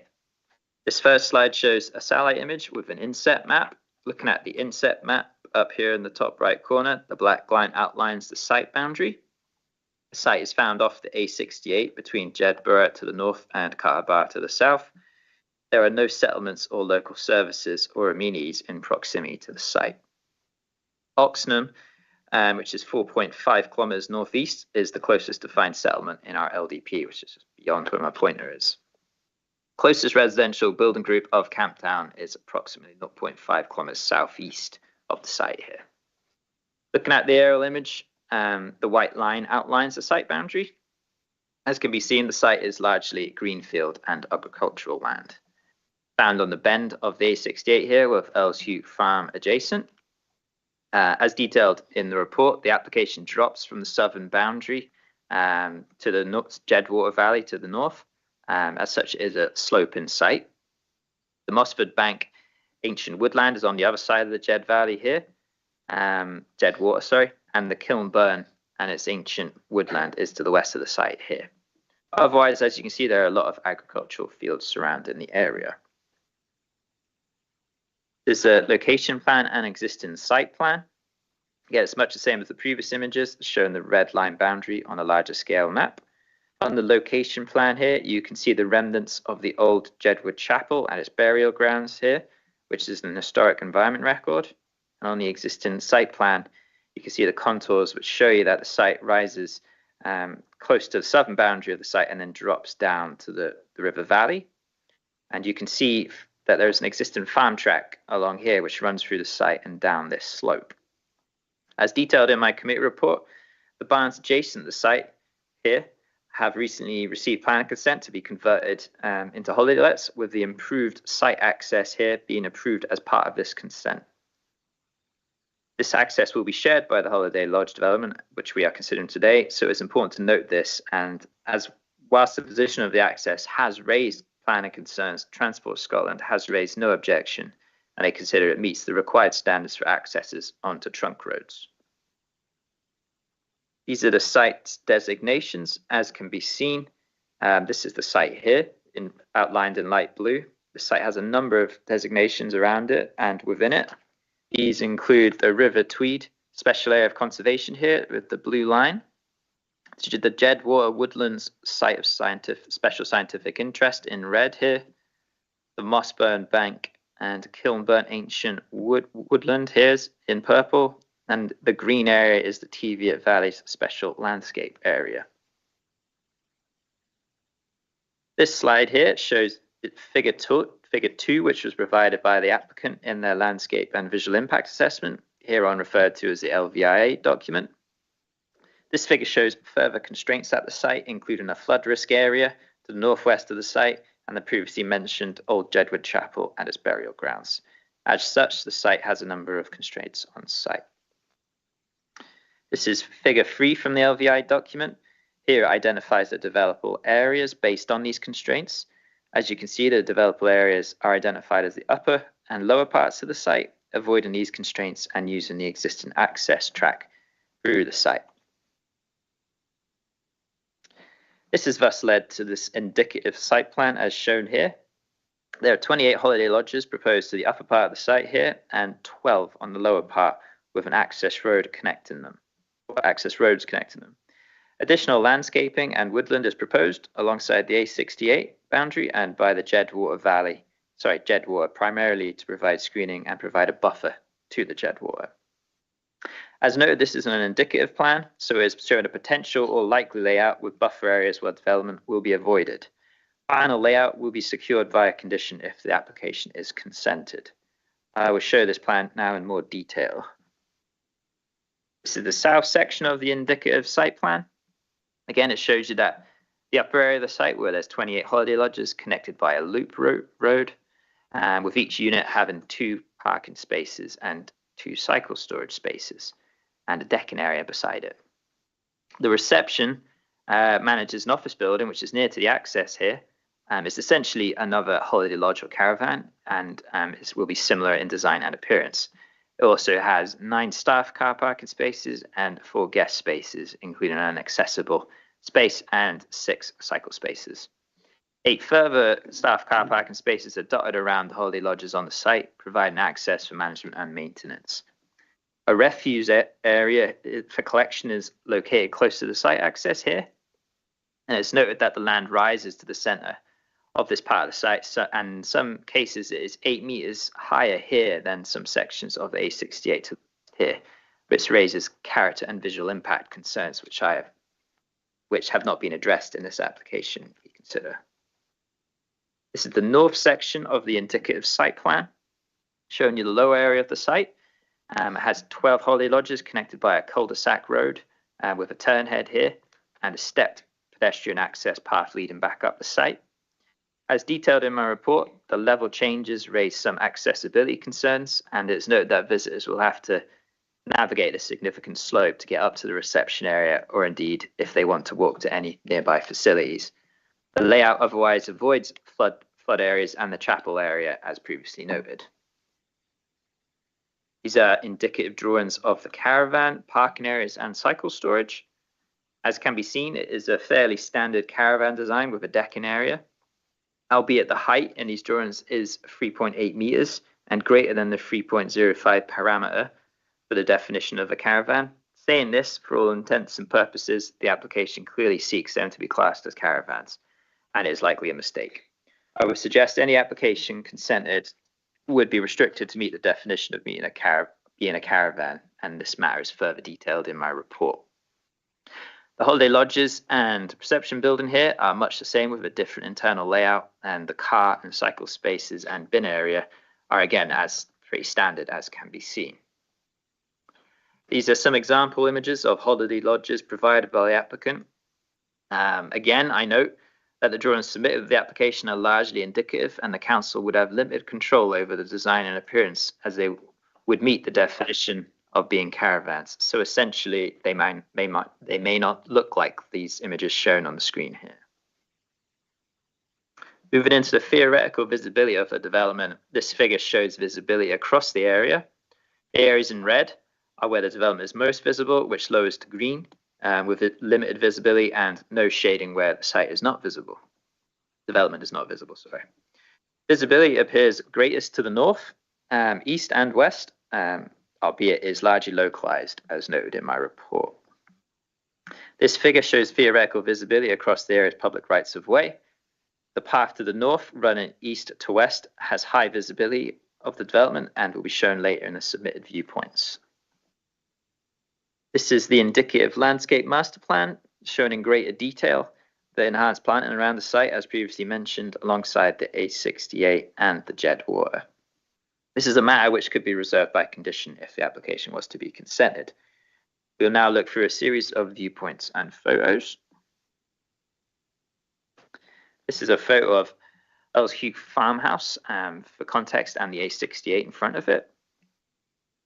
This is the Earlsheugh barn buildings adjacent to the farmhouse, which have planning consent to be converted as holiday lets. The access will be to the left of these units, approximately here, and will be shared by the proposed holiday lodge development we are considering today. This is the first viewpoint, southeast of the site, off the A68, looking west towards the site. The developable area is outlined in yellow. As can be seen, views along the A68 east of the site are largely screened by the topography by the surrounding area. This viewpoint directly adjacent to the site shows the access and upper part of the site. As noted, it is considered the holiday lodges will be visible and possibly raised above the A68. Whilst there will be enhanced landscaping, this hasn't been detailed in the application, and it is considered the proposals will likely still be visible, particularly in winter months when there is less foliage, like this image shows. This is a viewpoint further west along the A68. This viewpoint is of particular concern, where there will be limited screening across to the development.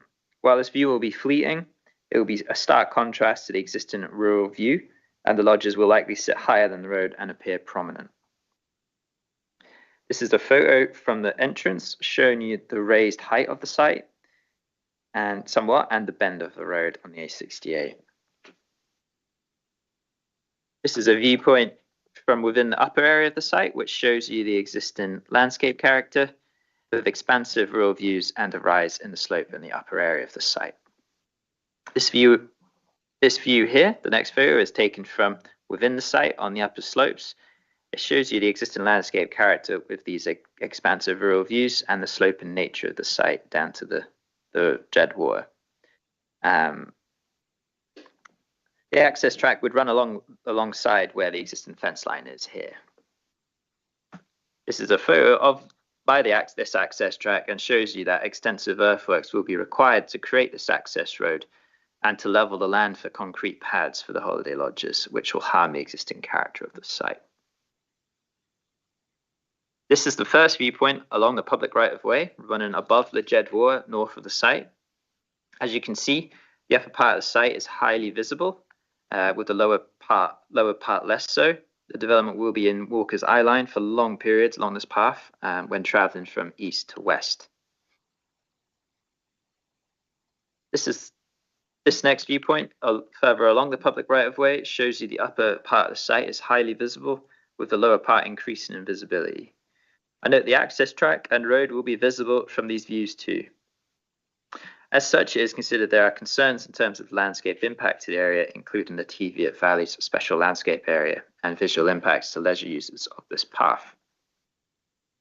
Moving further along the public right-of-way, you can see the upper part of the site will likely be visible from long periods along this part of the path, thickly travelling from east to west. However, the lower part starts to become screened from this planting, and will do even more so when matured. I note from my site visit that it has started to do this. However, it should be noted again that in winter months, it will likely look more like this with less foliage.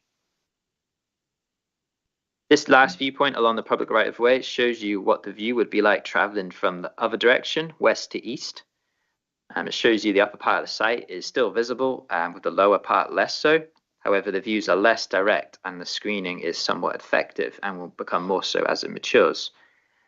Albeit again in the winter, the foliage will be less. The further west you go along this path, you approach the dense Moss Burnford woodland, which screens the site alongside topography. A key matter which has been raised in this assessment of this application is the accessibility of the site to local services.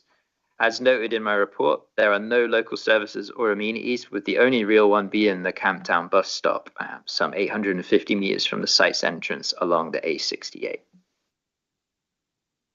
This photo is taken close to the Earlsheugh farmhouse and demonstrates the lack of an accessible path alongside the A68 towards this bus stop. This photo looks back towards the Earlsheugh farmhouse, again demonstrating this. This screenshot from Google Street View, approximately 2/3 along the route, which again shows you that there is no accessible path alongside the verge of the A68, and this verge shrinks with barriers at times along this route. I note that no provision for an accessible path along the A68 or similar is proposed in this application. As such, it is deemed that such a route is unviable and thus unsuitable for visitors or indeed employees of the proposed holiday lodge park. It thus emphasises the key concerns raised in my committee report as to the site being an unsustainable location for the proposed use, which would result in a reliance of car journeys, which would contribute towards carbon emissions, all against our development plan policies. Again, as noted in my report, the applicant has stated the site is located on existing cycle routes. As can be seen, these are long-distance cycle routes and unsuitable for visitors to use to access local amenities in Jedburgh or Oxenham. Likewise, the A68 is an unsuitable and unsafe alternative for cycle users. This matter is discussed further in my report. That is the end of my slides, and I will leave it on the indicative site plan and Holly Lodge details as I continue with my speaking notes. You have a comprehensive report before you, setting out the key policy constraints against which this application needs to be assessed.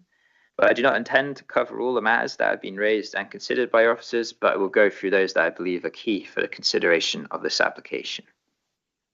Looking at the principle of this development, both the LDP and NPF4 do not support such development in isolated countryside locations.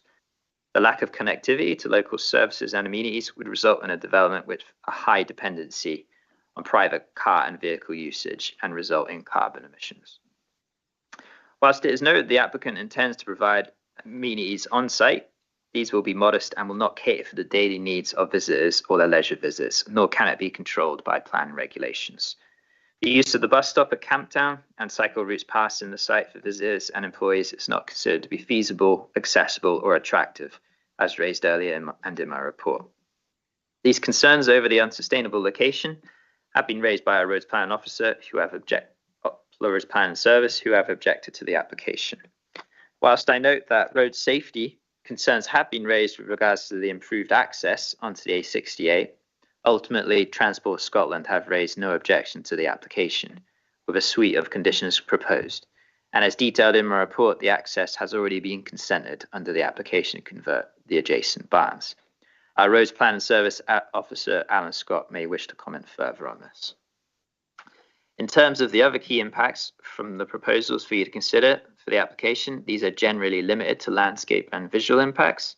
As highlighted in many of my slides and in my report, the council's landscape architect has raised objection to the application with regards to impacts from the Holly Lodge Park to the immediate landscape character, the Teviot Valley Special Landscape Area, leisure users of the path north of the site, and road users on the A68. These concerns are agreed with, and it is considered that the development will replace the defining features of the rural valley landscape, with the upper area of the development being particularly visible to receptors. Whilst further screening could help mitigate some of these impacts, it is still considered the landscape and visual impacts will be of an acceptable level, and the lack of detail submitted in the application does not alleviate these concerns, particularly given the limited control the council would have over the design and appearance of the holiday lodges if they are to be classed as caravans as intimated by the applicant. Whilst the economic benefits of the development, such as employment and supply chain opportunities, are acknowledged, as noted in the applicant's business plan in members' papers, these will be modest, and I note our economic development team have not commented to substantiate the merits of the business plan. Therefore, for the aforementioned reasons and those addressed in the assessment of this report, they do not outweigh the concerns raised by the applicant. As such, the application is considered to be contrary to the LDP and NPF4, and I therefore recommend that the council refuse the proposed development for the reasons listed in the report. Thank you. Thank you, Mr. Wise. And Mr. Scott. Thank you, Mr. Chairman. As has been intimated, the roads planning have concerns regarding, in particular, the active travel aspect of this proposal. While some may say that a rural location is perfect for such a development, consideration for the proposed location and the different travel modes associated with such a development have to be given. The type of development proposed is going to result in a heavy reliance on vehicular traffic, given the limited on-site facilities and its rural location. NPF4 encourages modes of transport associated with potential development to be such that car travel is the last option, and this location has very poor connections to any urban location, either on foot or by public transport.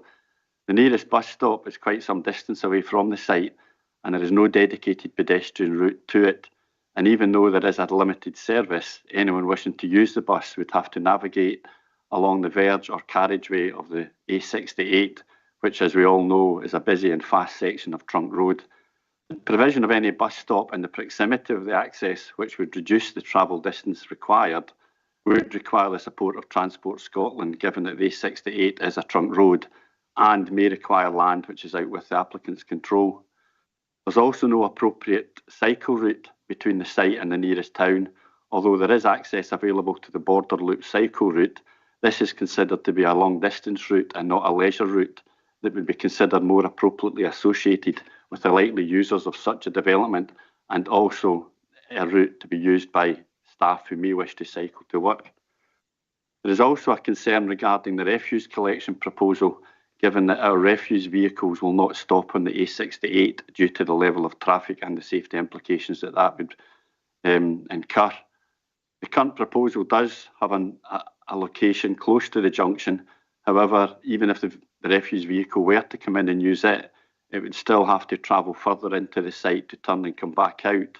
And that, at this stage in the layout shown, is undesirable, given the likely reversing manoeuvres that the refuse vehicle will be required. Any internal refuse layout would prefer a turning area where the vehicle can carry out a continual loop to come back out rather than carry out reversing manoeuvres. Roads planning also have some concern regarding the access. However, as this is onto a trunk road and under the remit of Transport Scotland, that is for them to comment on, and I note that they have already offered support subject to appropriate conditions, and that the access has been approved under a previous application. Taking all of this into consideration, Roads Planning are of the opinion that we have to object to the proposals on the grounds of insufficient access to active travel opportunities. Thank you, Mr. Scott. And I now turn to Councillor Scott. Thank you very much, Mr. Chairman. And could I just thank the two gentlemen who gave us the comments earlier on. Thank you very much. Personally, and that's personally, I think this application is very inappropriate for this site, and I agree with the officer's recommendation. Apparently, I'm not the only one, because if you turn to page 118, there are 15 public comments, letters, etc. 13 object to this application, 1 is neutral, and only 1 for this caravan site. And certain things which you've more or less heard are highlighted: loss of harm to ecological habitats, including trees, site specialities, inadequate access, road safety, landscape and visual impact, out of character, noise pollution. It is contrary to the development plan, density of development. There's a whole lot of them. And the last on that page is loss of agricultural land. So basically, I can't see why we can support it. And I would like to note my objection by saying the proposed development would be contrary to the Scottish Border Local Development Plan 2024, which we passed only a couple of years ago, Policy ED8 and PMD2, and National Planning Framework 4, Policy 14 and 30, in that the siting of the caravan park and its associated development would be out of character and detrimental to the amenity of the site and its surrounding area. So I'd go for refusal. I'll back the officer's recommendation. Thank you, Councillor Scott. Councillor Orr. Thank you, Chair.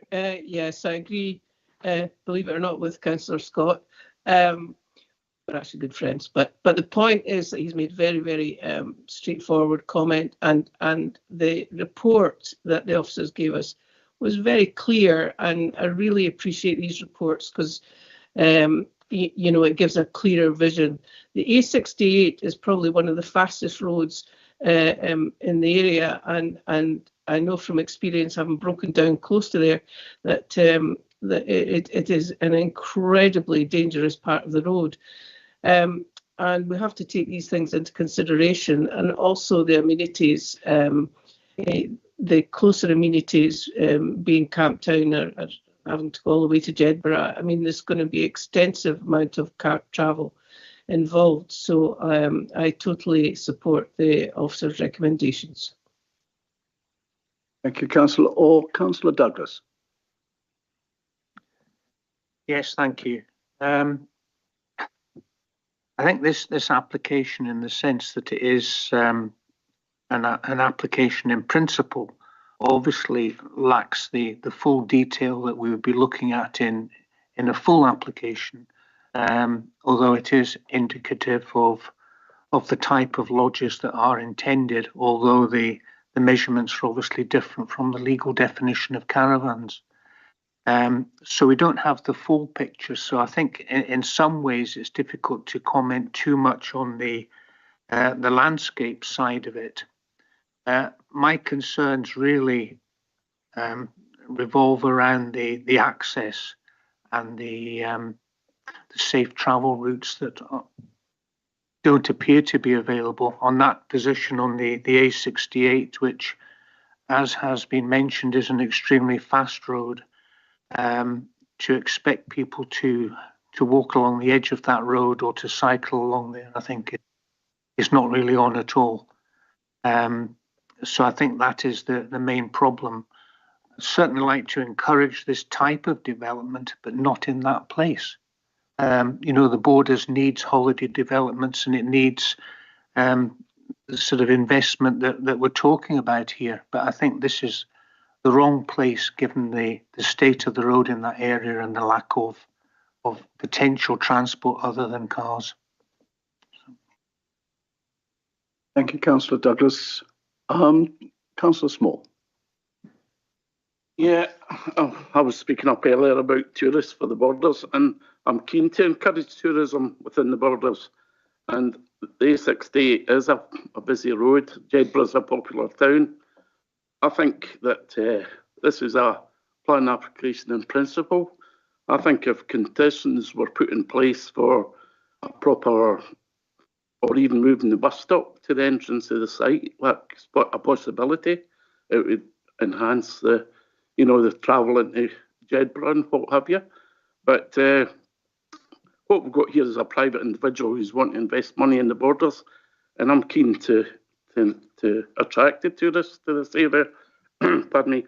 And I think with the conditions put in place that could be put in place, like landscaping and such like, because it is quite a visible site, I think it's a possibility to get it to work.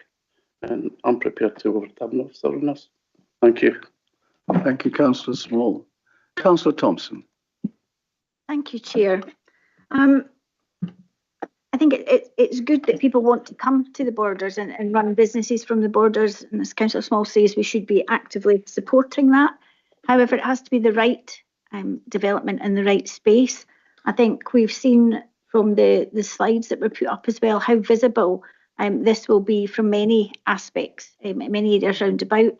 I think the concerns raised by the roads team are quite significant as well. The application isn't supported by the policy ED8, the camping and the caravan. It needs to be of high quality, and I've no doubt once it's finished it would be, but it needs to be in keeping with the local environment, not cause unacceptable environmental impacts. And again, that is about it not having a sense of place in the area that is being identified. I think also our own tourism policy, it just falls a bit short of that again, and that's round to the travel networks. The assumption that once people arrive, they'll just stay on site and will reduce car travel. I'm not sure what amenities you will have on site, but when people come into the Borders, they generally want to go and visit places, and there are no real options other than taking the car, I would say, from that area. And it's commendable that you've had discussions with the bus companies, but again, it's making that happen and making that it's to their benefit as well going forward. We know how difficult it is getting travel through the Borders with buses. So I'm commended that you've done that. I think for me, there are just too many things where it falls short. And I think, again, on PMD1, sustainability, it was point G, I think I put down for that. So for me, unfortunately, I can't support the application and would support the officer's recommendation for a refusal. Thank you, Councillor Thompson. Councillor Moffat. Thank you, Chair. I think, the fact that the local member here has highlighted the policies why we shouldn't support this. Our officers have given us a very comprehensive report on this, and they've come out against this, and the local community are not supportive of this in general. And we've had it touched upon about our refuge lorries not stopping on that bit of the road. Now, it's a fast party road, and everybody that used that road will know how fast it is and how it can be. So I don't think this is the right site. I'm normally in support of things like this, but I don't think this is the right site, and I think that our officers have got this right. Thank you, Councillor Moffat, and once again turn to Councillor Richards. Chairman, just looking at the roads planning service, and basically walking, well, I wouldn't do it. It looks 68 a bit too dangerous for me. Cycling, I certainly wouldn't do that bit either. Car sharing, well, I've yet to see that. And on-site amenities, well, people will get in their car to go to the amenities. I can't. So yes, I support the approach on this. Thank you. Colleagues, I think there's, with the exception of Councillor Small, there's a consensus here that this is not the right development for this site.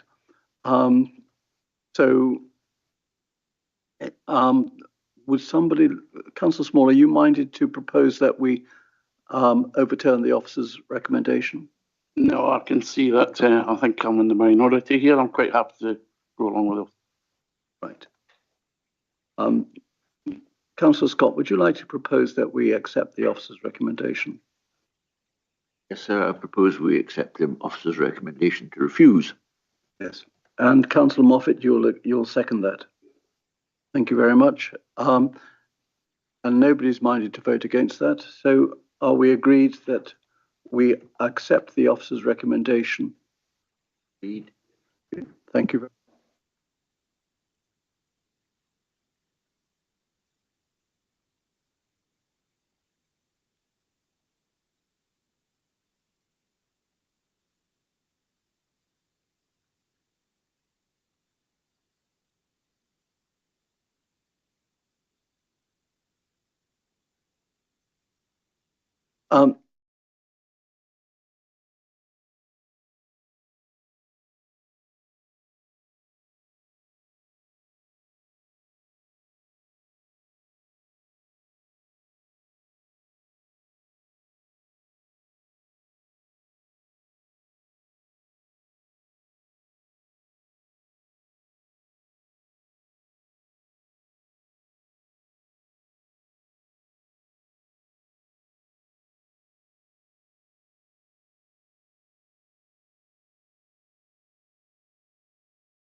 welcome back to those who are joining us online to today's meeting of the Planning and Building Standards Committee.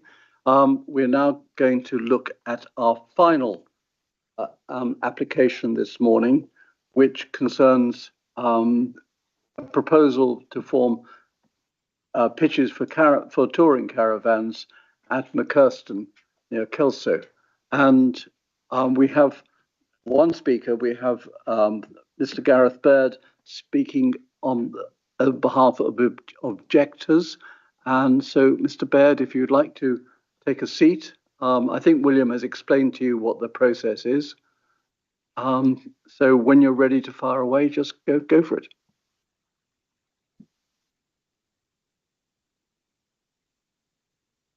Good afternoon, Chair and members of the committee. I'm speaking today on behalf of the objectors to this proposal. I would like to make it clear from the outset that this is not simply an objection to caravans or tourism.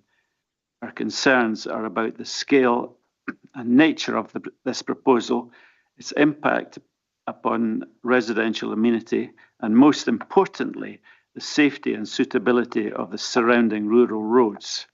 There are 6 areas I would like to address. Firstly, residential amenity. I would argue that this proposal will have an adverse effect on the amenity and privacy of residential properties in the parish of McKirsten. The proposal suggests around 1,000 overnight stays per year based on septic tank usage.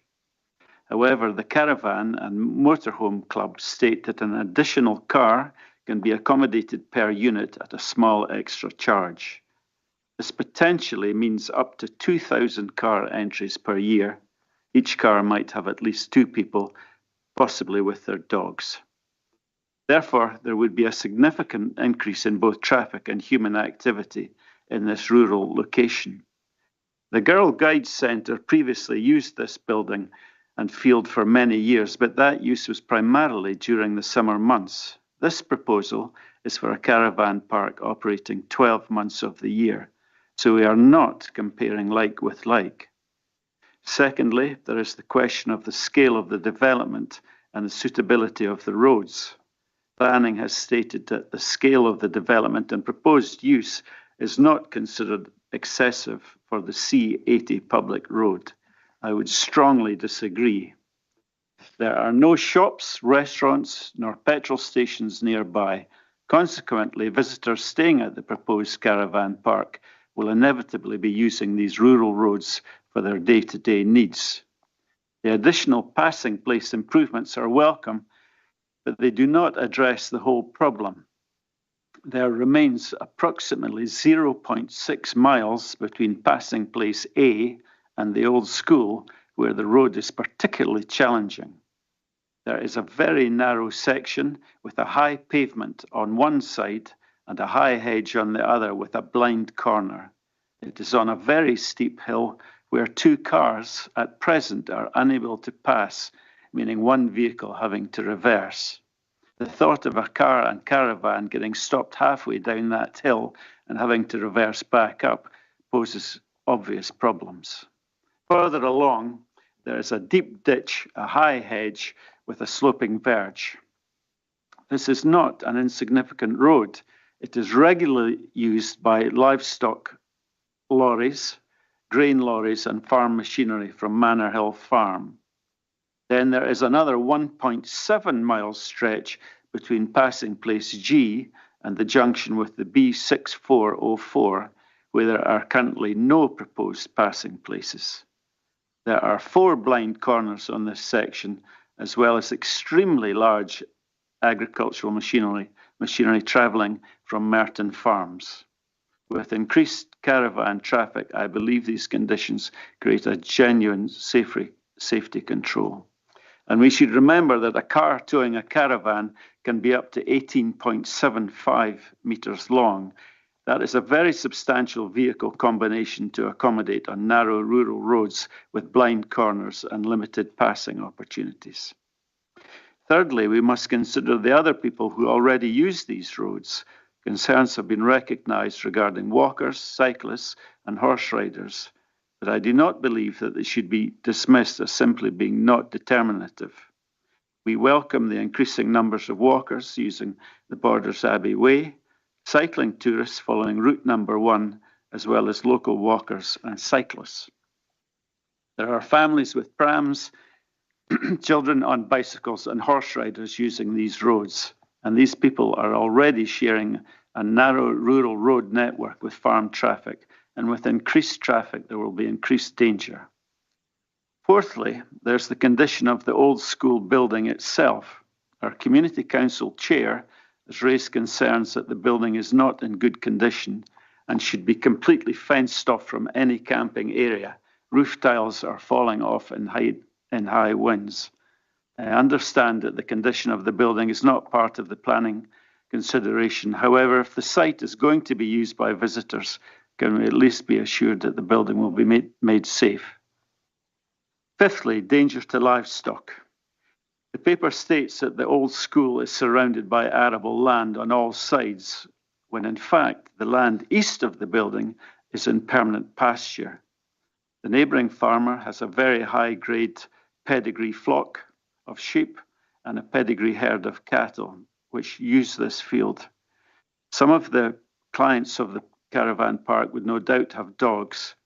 Now, there's a danger clearly to livestock from these dogs, and even worse, there's a danger to their owners who may follow their dogs into that pasture. And in the case where there are cows with young calves, sadly, we all too often see dreadful injuries, if not worse, there.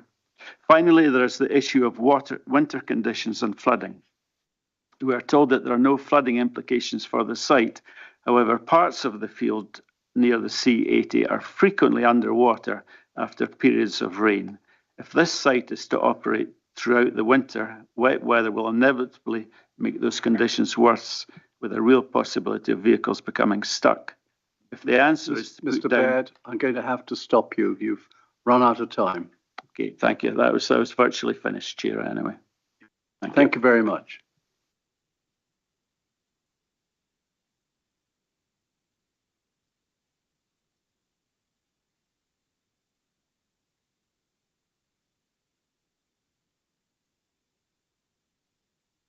Mr. Fotheringham?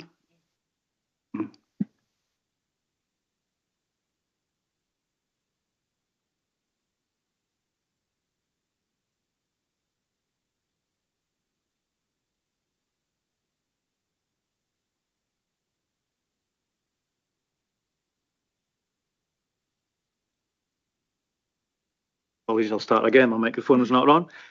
Thank you, Chairman. Good afternoon, everybody. This application seeks full consent for the change of use of land to form a caravan and motorhome site. The application also includes proposals to improve an existing access and the installation of a private foul drainage system. The application site is the former Girl Guides Centre at McKirsten near Kelso, which was previously used as a school, and includes a large grassed paddock between the former school and the public road. The site is currently accessed via a shared driveway directly from the adjacent minor public road. There are mature field boundaries defining the site, and the surrounding fields are under arable production predominantly. McKirsten Church, a Category B listed building, and neighbouring properties known as Glebeside and Kirklee are located approximately 150 metres northwest of the application site. Now, the site is within the Tweed Lowlands Special Landscape Area. I'll now talk you through some slides. So on your screen just now, you have an aerial image with inset map. If we look at the inset map first, here in the top right-hand corner, the application site is identified by this L-shaped black line just above where my pointer is. It is located on the southeast side of the minor public road, serving the McKirsten building group, approximately 500 metres to the south of the site. You can see the site here is accessed via existing minor public roads directly from the B6397 and 6404 roads between St Boswells and Kelso. If we turn to the aerial image, the application site here identified by this white line, It is located east of the War Memorial, which is located here, just on the corner of that junction of the C80 public road, to the northwest of the application site, and just off the edge of this aerial image is Glebe Side and Kirkley and McKirsten Parish Church. Access would be taken from this minor public road here on that northwestern boundary of the application site in roughly this location here. In this image, again, you can see the surrounding fields are predominantly in arable production. This is the former school and Girl Guide Centre here, located towards that kind of eastern portion of the application site, and the former schoolhouse and associated kind of outbuildings here towards the western side of the application site. This first image here taken from Street View, looking, I guess, northeast along the minor C-class road. The application site is located in here on the right-hand side of this image. This is the former schoolhouse and the existing access serving the former guide centre, and the schoolhouse is located in this location here. This junction, so not so much the junction, but the access serving the application site will be improved, and that would serve the caravan site as well as the existing schoolhouse. Again, general shot looking along the minor public road with the application site here on the right-hand side. You can see defined here on that northwestern boundary by mature roadside hedging. The road here is obviously a single carriageway with passing places, but I'll come to that later in my presentation. Turning through 180 degrees, and we're looking southwest now along past the old schoolhouse here on the left-hand side towards that existing junction. To the left of the junction that you saw in my earlier aerial image, you've got the War Memorial. And off to the right-hand side here, McKirsten Church and nearby residential properties. So moving into the application site, this slide shows the existing access that serves the former school and guide centre that you can see in the distance here just beyond this bush. And on the right-hand side, you've got the vehicular access serving the former schoolhouse. Now, the proposed caravan pitches would be located in the paddock here on the left-hand side of this fence, and a private drainage system would be installed towards the right of this access drive and just this side of this little tin shed here. So in this location here, beyond the gates, would be the drainage system for the proposed caravan and motorhome site. Okay, just turning left, looking over the application site, I guess towards the former school, you can see that the site here is relatively flat, laid to grass. The existing fence here would be removed and the proposed new access formed in this location here. Again, to the left of that gate, you can see in the distance there mature boundary hedging, beyond which are the agricultural fields in arable production. Turning left again, a general shot just looking over the application site towards the minor public road here on the left-hand side beyond the existing hedge. Existing trees and boundary hedging are proposed for retention. Again, taken from inside the application site, looking back towards the public road in the distance where the car is parked here in the existing junction area. On the left, you've got an existing tin shelter, which would be certainly shown on the plans for retention. Again, existing gates here in the distance would also be retained, and a new access formed into the right-hand side of these gates, allowing access into the existing paddock. The septic tank and waste disposal unit would be located in this area here, shown by my cursor. Caravan and motorhome pitches will be located in this paddock area to the right-hand side of this image. So moving on to the drawing submitted with the application. This is your location plan, and I guess the more detailed location plan with the application site marked by this red line. Former schoolhouse located here with associated outbuildings, the former school and Girl Guide Centre, the parish church located here to the northwest, Kirklee and Glebeside located here just to the right hand side of that minor public road.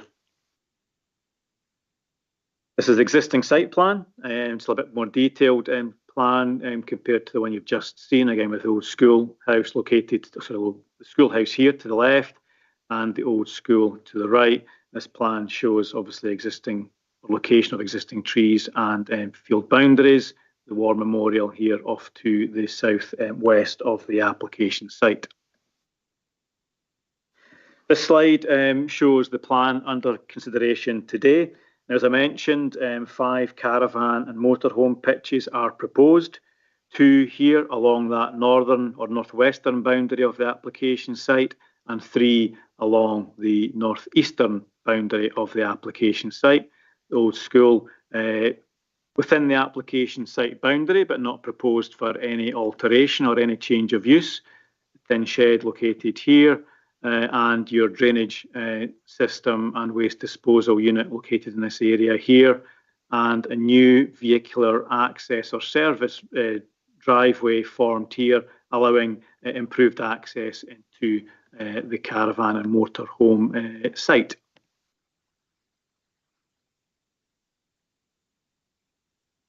So you'll be aware from the report and earlier in my presentation, as well as mentioned in Mr. Baird's comments, that your roads planning service had requested additional passing places along the minor public road network. Now, this plan shows the location of 7 new passing places. They are shown by these red marks here, 7 of them along the minor public road network, as well as existing field entrances shown by these blue dots, which could double up and act also as passing places if needed. But I can cover this in a bit more detail later in my presentation. So members will note from the report that a total of 7 representations were received at the time of writing, all objecting to the application. The representations raised a number of material planning considerations, including road safety, loss of rural character, noise nuisance and visual impacts. The representations have been accounted for in the officer's assessment and are summarised in your report. Key to your consideration of the application are the principle of a new caravan site in this rural location and whether it is an appropriate form of tourism development in the countryside.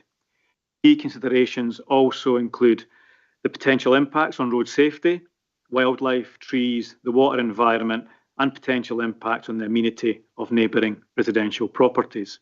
Now, you have a comprehensive report before you, and I do not intend to cover every aspect of the development in my presentation. However, your officers have considered the proposals against prevailing policies within your development plan and concluded that the development is acceptable in principle. Policy 30 of NPF 4 is explicit in its support for new or extended tourism facilities, including caravan and camping sites, and Policy ED 8 of your LDP also offers support for new caravan sites where they support the local economy and are in accordance with the Borders Tourism Strategy and Action Plan. Now, you'll see from the report that the applicant submitted a business plan and supporting statement that makes a strong case for estate diversification, contributing towards the local tourism offering. Now, whilst this is a small-scale caravan site, it would be consistent with the aims of the tourism strategy and is encouraged in rural locations such as this. Third-party representations are noted, but the proposals will allow for diversification and will provide a tourism-related development as appropriate to this countryside location. Access to and from the site will be via the C80 public road. An improved junction and access will be formed from the existing access serving the old school and schoolhouse. Now, given the modest scale of the development, your roads planning service has offered no objections to the proposals, subject to conditions covering the provision of passing places and junction improvements. The scale of development is not considered to be excessive for the existing road network and will not create unacceptable levels of traffic which would affect road safety. Now, concerns are raised in representations, and again, these are noted in your report, but are not considered to be determinative. My colleague, Mr. Scott, however, may wish to comment further on these matters. Now, I mentioned earlier that the site is located within the Tweed Lowlands Special Landscape Area, but given the modest scale of development, it will not result in adverse impacts on this locally designated area. In terms of layout and design, the proposed site would simply utilise an existing grassed paddock. No access roads other than the improved junction would be formed, and no buildings are required. Other than electricity and water hookup points and proposed foul water disposal tank, no physical works are proposed within the site. A condition is, however, recommended to cover additional planting and, if required, hard standings for the caravan pitches. As I mentioned earlier, no tree or hedge removal is proposed, and a neutral impact is anticipated in terms of its flora and fauna. The site is intended to remain as mown grass with no direct impacts on existing trees or hedges, but a condition is recommended to ensure protection of existing trees on site. A condition is also recommended to cover ecological enhancement of the site. Concerns have been raised by objectors that the anticipated increase in traffic and noise will conflict with the residential and rural nature of the area. However, it's not considered that the proposed development would result in unacceptable adverse impacts over and above existing levels. Again, given the modest scale of the development, it is considered that the caravan site would not be incompatible with the rural location or result in an unacceptable adverse effect on nearby residential amenity. As I mentioned, a new septic tank and waste disposal unit is provided or is proposed. This will protect the surrounding water environment and neighbouring public health, and will be in accordance with Policy 22 and IS 9 of your development plan. Standpipes would be connected to the existing public water supply. Other matters such as archaeology, flooding and waste have been considered and do not raise any determinative concerns. Subject to compliance with the schedule of conditions, the development will accord with the relevant provisions of the statutory development plan, and there are no material considerations that would justify a departure from these provisions. The application is therefore recommended for approval. Thank you, Mr. Fotheringham. Mr. Scott. Thank you, Mr. Chairman. The level and the nature of the traffic anticipated from this development is such that, whilst it is in a rural location, roads planning are of the opinion that mitigation factors can be put in place to accommodate the car travel that the development is likely to generate. Projected figures of possibly up to 2,000 vehicles a year, as mentioned by the objectors, over, say, even 8 months would result in only 8 vehicles a day. And if you take that over 6 months, that's 11 vehicles a day. And these are deemed acceptable increases in terms of vehicle numbers. The route to the site has numerous passing places already in place, and the applicant has proposed a scheme of details to enlarge these, and an appropriate condition has been attached seeking a scheme of details to be provided and approved by the council for consideration by the officers, and a level of passing places existing to be improved or new passing places which would accommodate the increase in traffic that would be generated with such a development.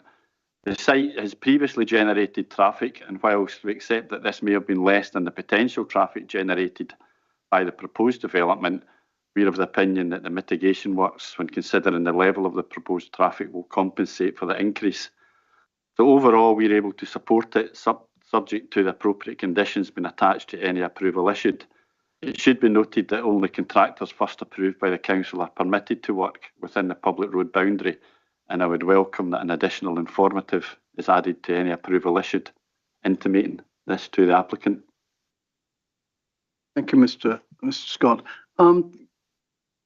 You mentioned that some of the existing passing places, or maybe all the existing passing places, will be extended to be able to accommodate tractors with trailers. Will all the new ones be the same dimension? Yeah, any new passing places would have to accommodate probably the at the very least, a car and caravan or a tractor and trailer, whatever gets closest to it, but at the very least, the car and caravan should be able to pull into the passing place to allow the larger vehicles to pass. And that would be for both the existing improvements and any new one. Has Mr. Baird raised the issue of one particular spot where it's a steep bank going up? Will there be a passing place to accommodate that? I mean, obviously, once we get the final scheme of details, we can go and have another look and take that into consideration. Because obviously, what we would prefer is passing places to be intervisible. And obviously, if you've got the brow of a hill, then that might not be the case. So we would take that into consideration with the location of passing places at that area. Correct. And obviously, the last thing you want is either a tractor and trailer or a car with caravan having to do a reversing. Yeah. Yeah. Accept that. Yeah. Great. Thank you. Councillor Moffat. Thank you, Chairman. Thank you for giving us local information. And I would say that the fact that there's going to be, if this goes ahead, enhanced parking spaces, like passing places on that road, I think that would be a great improvement, because I've used that road a number of times and I know what it's like. So basically, I think that having the actual spaces big enough for a tractor and trailer or a caravan and car, or even a camper van, I mean, which is smaller, that's a positive. The other thing I would say that Caravan Club of Great Britain, I've had experience of them in my own ward in a couple of locations, and they tend to be sites that only hold up to 5 caravans, and they're really well run, and they basically, people that are in the Caravanners Club get told where all these sites are, and it all works quite smoothly. As far as the old school safety situation is concerned, I would think that if it's a danger to the public, that should be signalled to our enforcement officer, to, because that's what he does. If there's something that's not safe, he would go and have a look, and if it's not safe, he would tell the owners to do something about it. And the other thing, which I think is a relevant point, is to do with people with dogs going into fields where there's cattle. I think it's a good thing to highlight that, and I think that on that, I don't know whether it would be up to the farmers to have signs on the fences about keeping out when there's cattle with calves, because it has happened in the Duns area and the Greenlaw area and various other areas of the borders where people have been killed by, a cow trying to protect its calf, which is, what they actually do. I mean, people all know that bulls are dangerous, but a lot of people don't realise that cows, if they're protecting their calves, can be equally as dangerous. So I think if there was signs put up by either the farmer, or if there was a kind of warning thing in the site itself saying about looking out for problems in the surrounding farms and that, then that would do the job. Highlight that is not a planning matter, so we make sure we can keep part considerations to planning matters. Okay, well, that's fine. I'm just raising the fact that there's an answer to that problem. Anyway, I think that covers it, and by and large, I think our officers have come to a reasonable conclusion on this one, so I'll leave it at that. Councillor Moffat. Councillor Orr. Thank you, Chair. It's a good idea to use that space, and unfortunately, probably won't add to the local economy as such. But and I agree with it. But my concern at the moment is obviously the roads, and that's my initial thought was anybody who was staying in the caravan park, walking on the side of the road, either with children or with dogs, and how that could be mitigated. But I mean, some places is fine for vehicles. Anyway, no, I think if it stuck to 5, it would be acceptable. And I know that the report has gone into great detail about that. So I would support the officer's decision. Thank you, Councillor Orr. Councillor Richards. Thanks, Chair. Yeah, there seems an awful lot of environment stuff being built to accommodate a small campsite. I mean, making the parking places longer is probably a good idea, but my experience is that you put them in and they never get used anyhow. So yeah, so I support the officers on this. Overdo it. Thank you.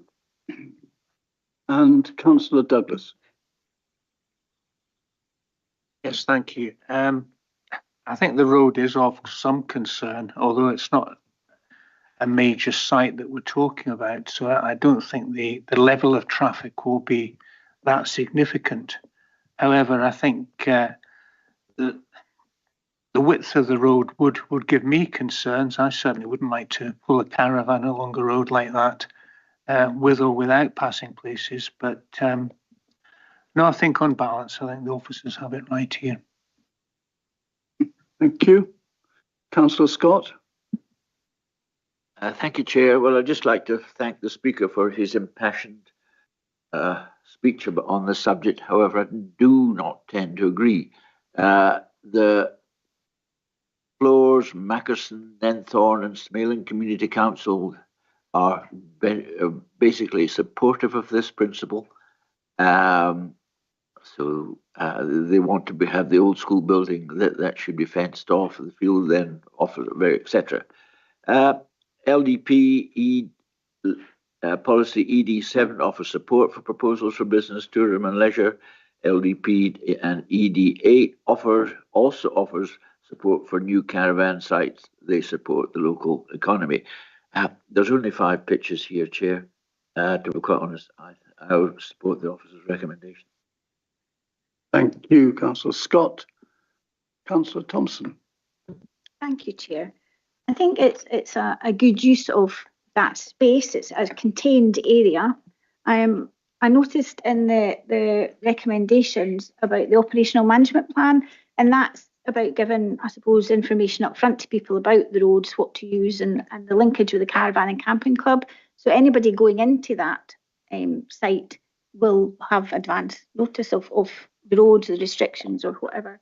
I think that the fact that the applicant's willing to put in additional parking spaces, passing places is good as well.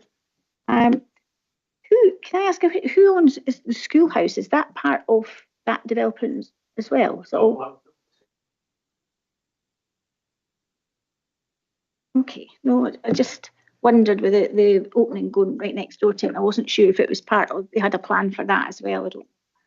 I think it's a good use. I understand concerns about what it could potentially bring in a negative way, but I think there's also some really good opportunities that it brings more people into the area generally. I think it's a good application, I think, and I think the officers have called this right. Thank you, Councillor Thompson and Councillor Small. Yeah, I'm in total agreement with my fellow councillors. I think it makes good use of a vacant piece of ground. I'd like to see the schoolhouse being incorporated into something to do with that site, but that might be for the future. We're not looking at that at the moment. But no, if it's going to bring people to the area, all for it. Thank you. Thank you, Councillor Small.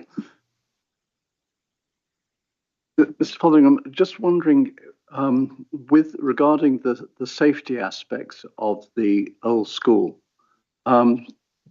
should there be an informative suggesting that be fenced off or made secure so that people don't get threatened by falling slates? Perhaps it is something that we could think about as an informative. I wouldn't necessarily want to condition it, no. But there is there's a condition that does ask for precise details, as part of the operational management plan, details of lighting, bollards, gates, etc. So if members felt that it was appropriate to put a condition on for further fencing, we could add it into the condition. But again, My view would be this would be a site operator's responsibility to make sure that building is fenced off for health and safety reasons.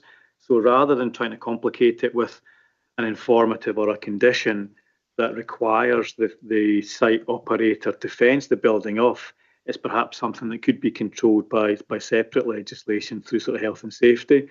If there is I guess an impact or a potential impact on safety of the public, then that's certainly something that my enforcement team could have a look at. And if they felt that the building was sufficiently unsafe that required some intervention, we could ask the owners then to make that building safe. And that might be a case of just fencing it off, just as something as simple as that. So I've no objections in principle to an informative going on. Similarly, if members felt that it should be raised through our enforcement service, we can raise a case and we can have them have a look at it. But I guess if the building was deemed to be unsafe, the enforcement team would likely ensure that it's fenced off or request that the owner fences it off, and that would be it from an enforcement point of view. Well, I think perhaps the route to take would be via Mr. Gelder and his team. I could ask them to pursue that and have a look at that, yes. Yeah, absolutely. Because the fencing off will follow if it's not safe. Yes. Yeah, that's good. The other issue I think we just need to make sure that we've looked at is flooding. I know that in your report you said that the flooding had been looked at and deemed not an issue, but Mr. Baird highlighted that there is a flooding issue there, in the sense that a lot of water on the surface water. Is there something we can do about that drainage? So that may well be a localised issue. It's certainly nothing that's been raised through our assessment and processing of the application in terms of any kind of flooding from any water course. Yeah. So again, this comes down to the safe management of that site by the operator. And if there's areas of land within that site where water gathers, that's a responsibility for them to manage that, to ensure that their guests and the visitors that are staying there are not having to traipse through puddles. Yeah. So it'd be up to them to resolve that as part of their process. But it's not been raised as a flooding issue in terms of our data that we hold. And our flood guys are saying, well, that there's not an issue there from a flooding perspective, so which is why we've not actioned that. But I think that would be the responsibility of the site owner to ensure that any surface water is dealt with appropriately. Good. Yeah. Thank you, Mr. Fotheringham. Colleagues, there seems to be a consensus that we should go along with officer's recommendation on this one. Are we agreed? Agreed.